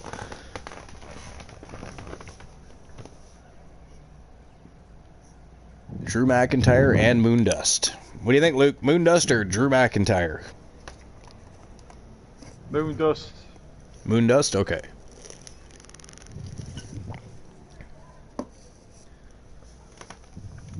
If Boss Apollo were here, he would say he'd like to see Moondust win, but he's going to bet on Drew McIntyre. Because that's what Boss likes to do. He likes to choose all sides to make sure he can't possibly lose in the scenario. I would like to see Moondust beat Drew McIntyre. But much like Cody Rhodes, Drew McIntyre capable of beating anybody on the roster, so we shall see. We are about to see something good. Here comes Moondust. I can't watch this entrance. I heard this one backstage talking up their own work non-stop. Well, why don't they get in the ring and prove it, huh? That's what they're doing right now, Corey. Well, good. Let's see what they've got then. The HCC and LCW logos on full display there. LCW and HCW, yeah. HCC. HCC, yeah. Yeah, they're on the screen right now. They look good together. They do. HCW, though, also on display on the barricade around the ring with EVW.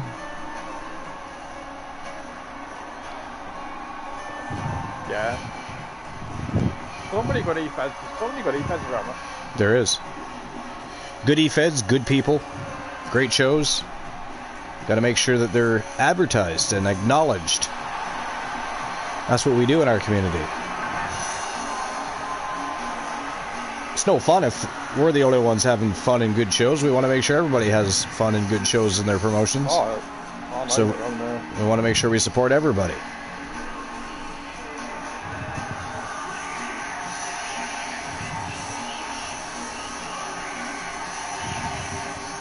Moondust from Team Moonraider 25 headed to the ring.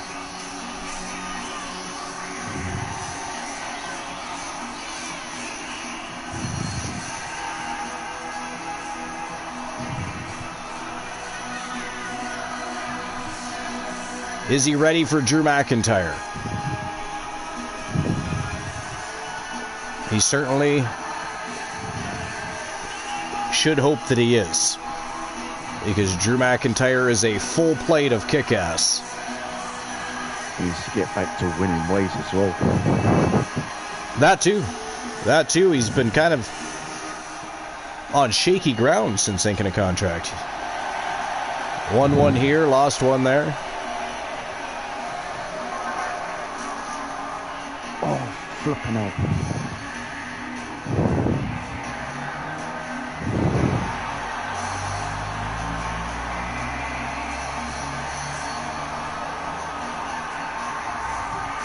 What's going on in the game? I haven't checked this since. Oh. Last you said it was 7-3, I think it was.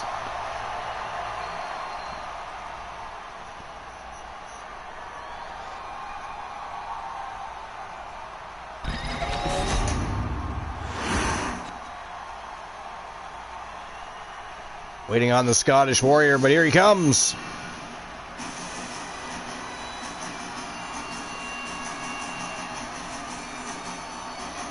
The always dangerous Drew McIntyre. This will, of course, be our final match of the day. The most dangerous Drew has ever been. We will conclude our Drew McIntyre is capable TWA Television Championship Gold Rush Tournament. Likely after Wrestle Wars Genesis, where we once again try to crown a brand new and inaugural TWA Speed Champion. We have been unsuccessful in doing so thus far, but we are going to get there. It's going to happen. We've had a draw and we've had a count out. So we are bound to get a winner at some point. It is a tough challenge to beat your opponent in 5 minutes.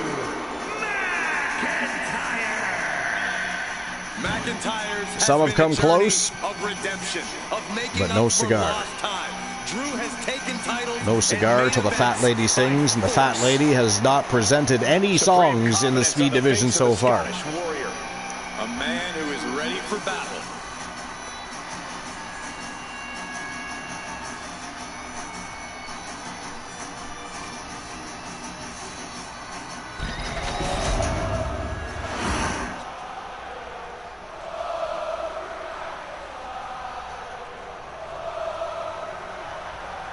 Serious implications in this contest. Winner advances in the tournament. Moondust starting things off quick.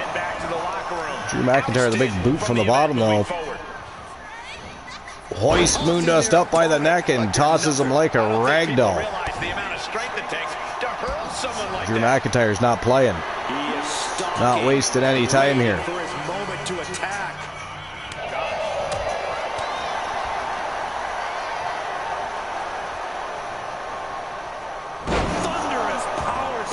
Nice power slam by the Scottish Warrior. So far, all over Moondust. Big chop right to the top of the head by Drew McIntyre. Down goes Moondust. Ooh, rolls out of the way and avoids that big dropping elbow, though. Drop kick right to the knee. That much harder to stand, that much harder to fight back. Taking those legs out from underneath Drew McIntyre. Now he's trying to choke the life out of him. It's time to get extreme.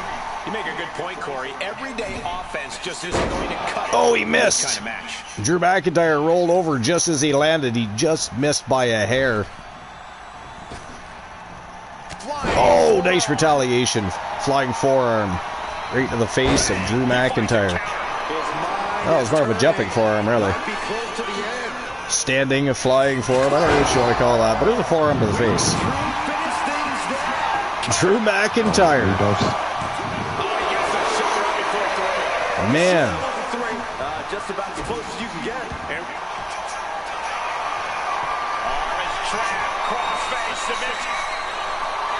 Looking for a submission here now is Drew McIntyre, but Moondust quickly gets out. And just like that, back to his feet and on the attack. Drew with a neck breaker, though. 14-6. 14-6? Yeah.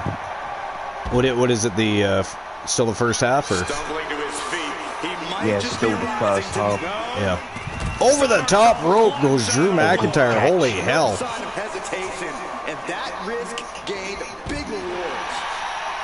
Holy hell! Oh! Moondust drops him with the Sister Abigail.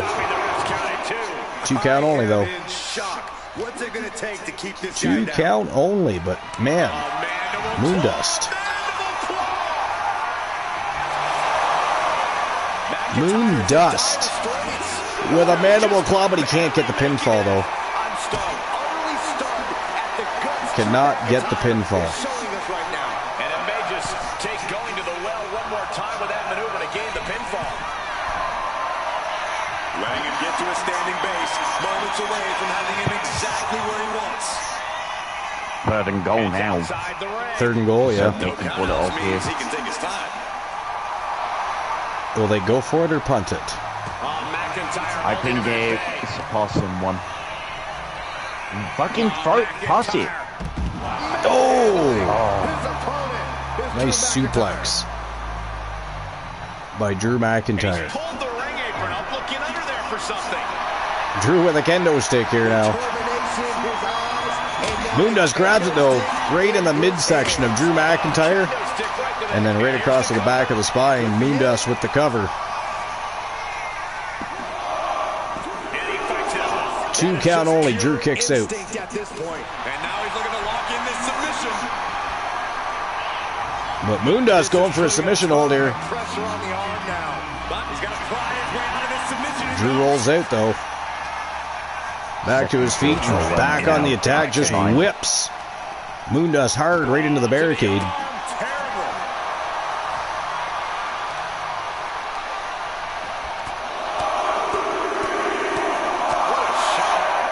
A ground and pound by Drew McIntyre. Ooh, what a nasty kick.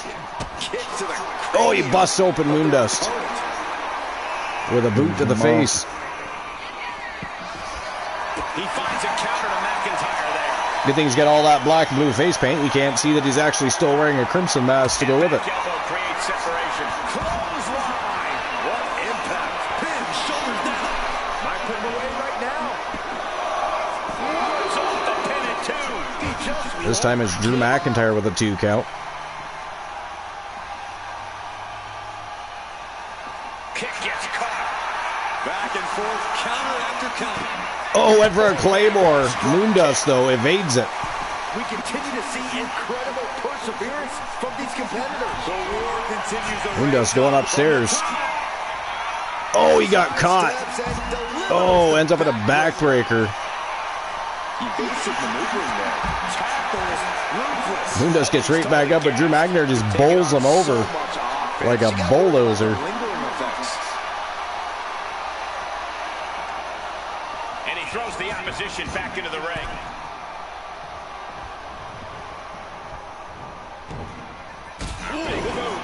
McIntyre with a big boot to the face keeps Moondust down. But Drew's setting him up here.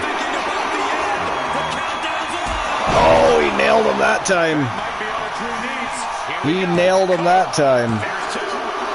Wow, Moondust kicked out again. Moondust kicked out again. He is still in it to win it after eating a Claymore. Drew's like, I need a weapon. It's chair time, folks. Oh. Flying neck breaker by Drew McIntyre.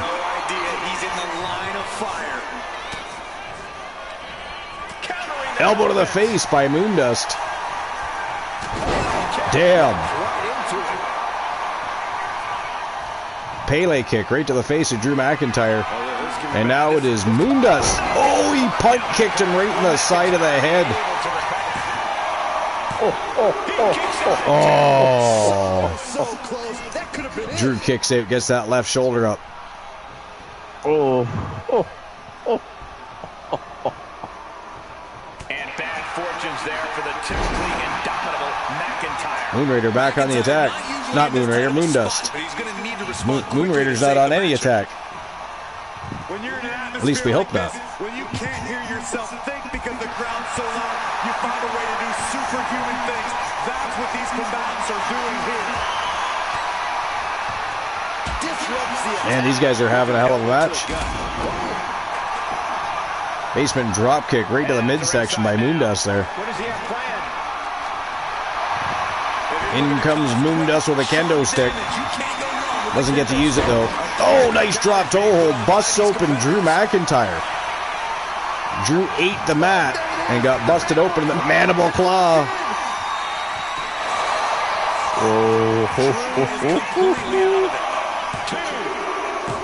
And that is it. That is all, ladies and gentlemen. The winner of the match, and moving on to the semi-finals of this TWA Television Championship Gold Rush Tournament. Representing Team Moonrader 25, it is Moondust. Back in the win column.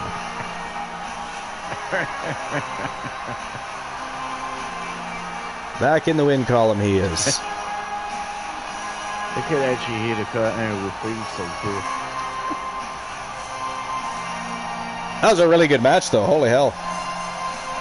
It did look like for a while, though, not gonna lie. It looked like Drew McIntyre was gonna win that match. Moondust turned things around, never looked back, picked up the W.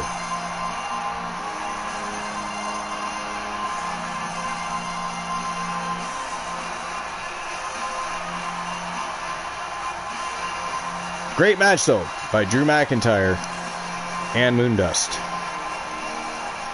But only one could prevail, and it was Moondust that earned the right to move on to the semifinals.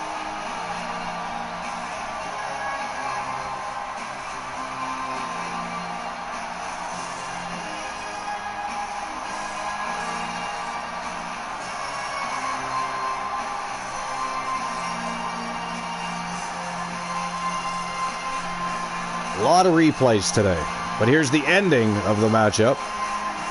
Drew McIntyre was out cold. Mandible Claw.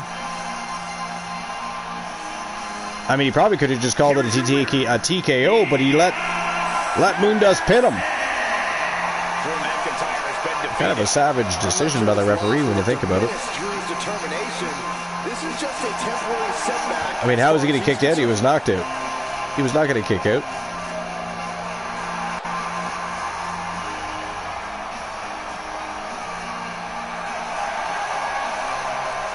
All right, there you have it. There's our quarterfinals in the books for the TWA Television Championship Gold Rush Tournament.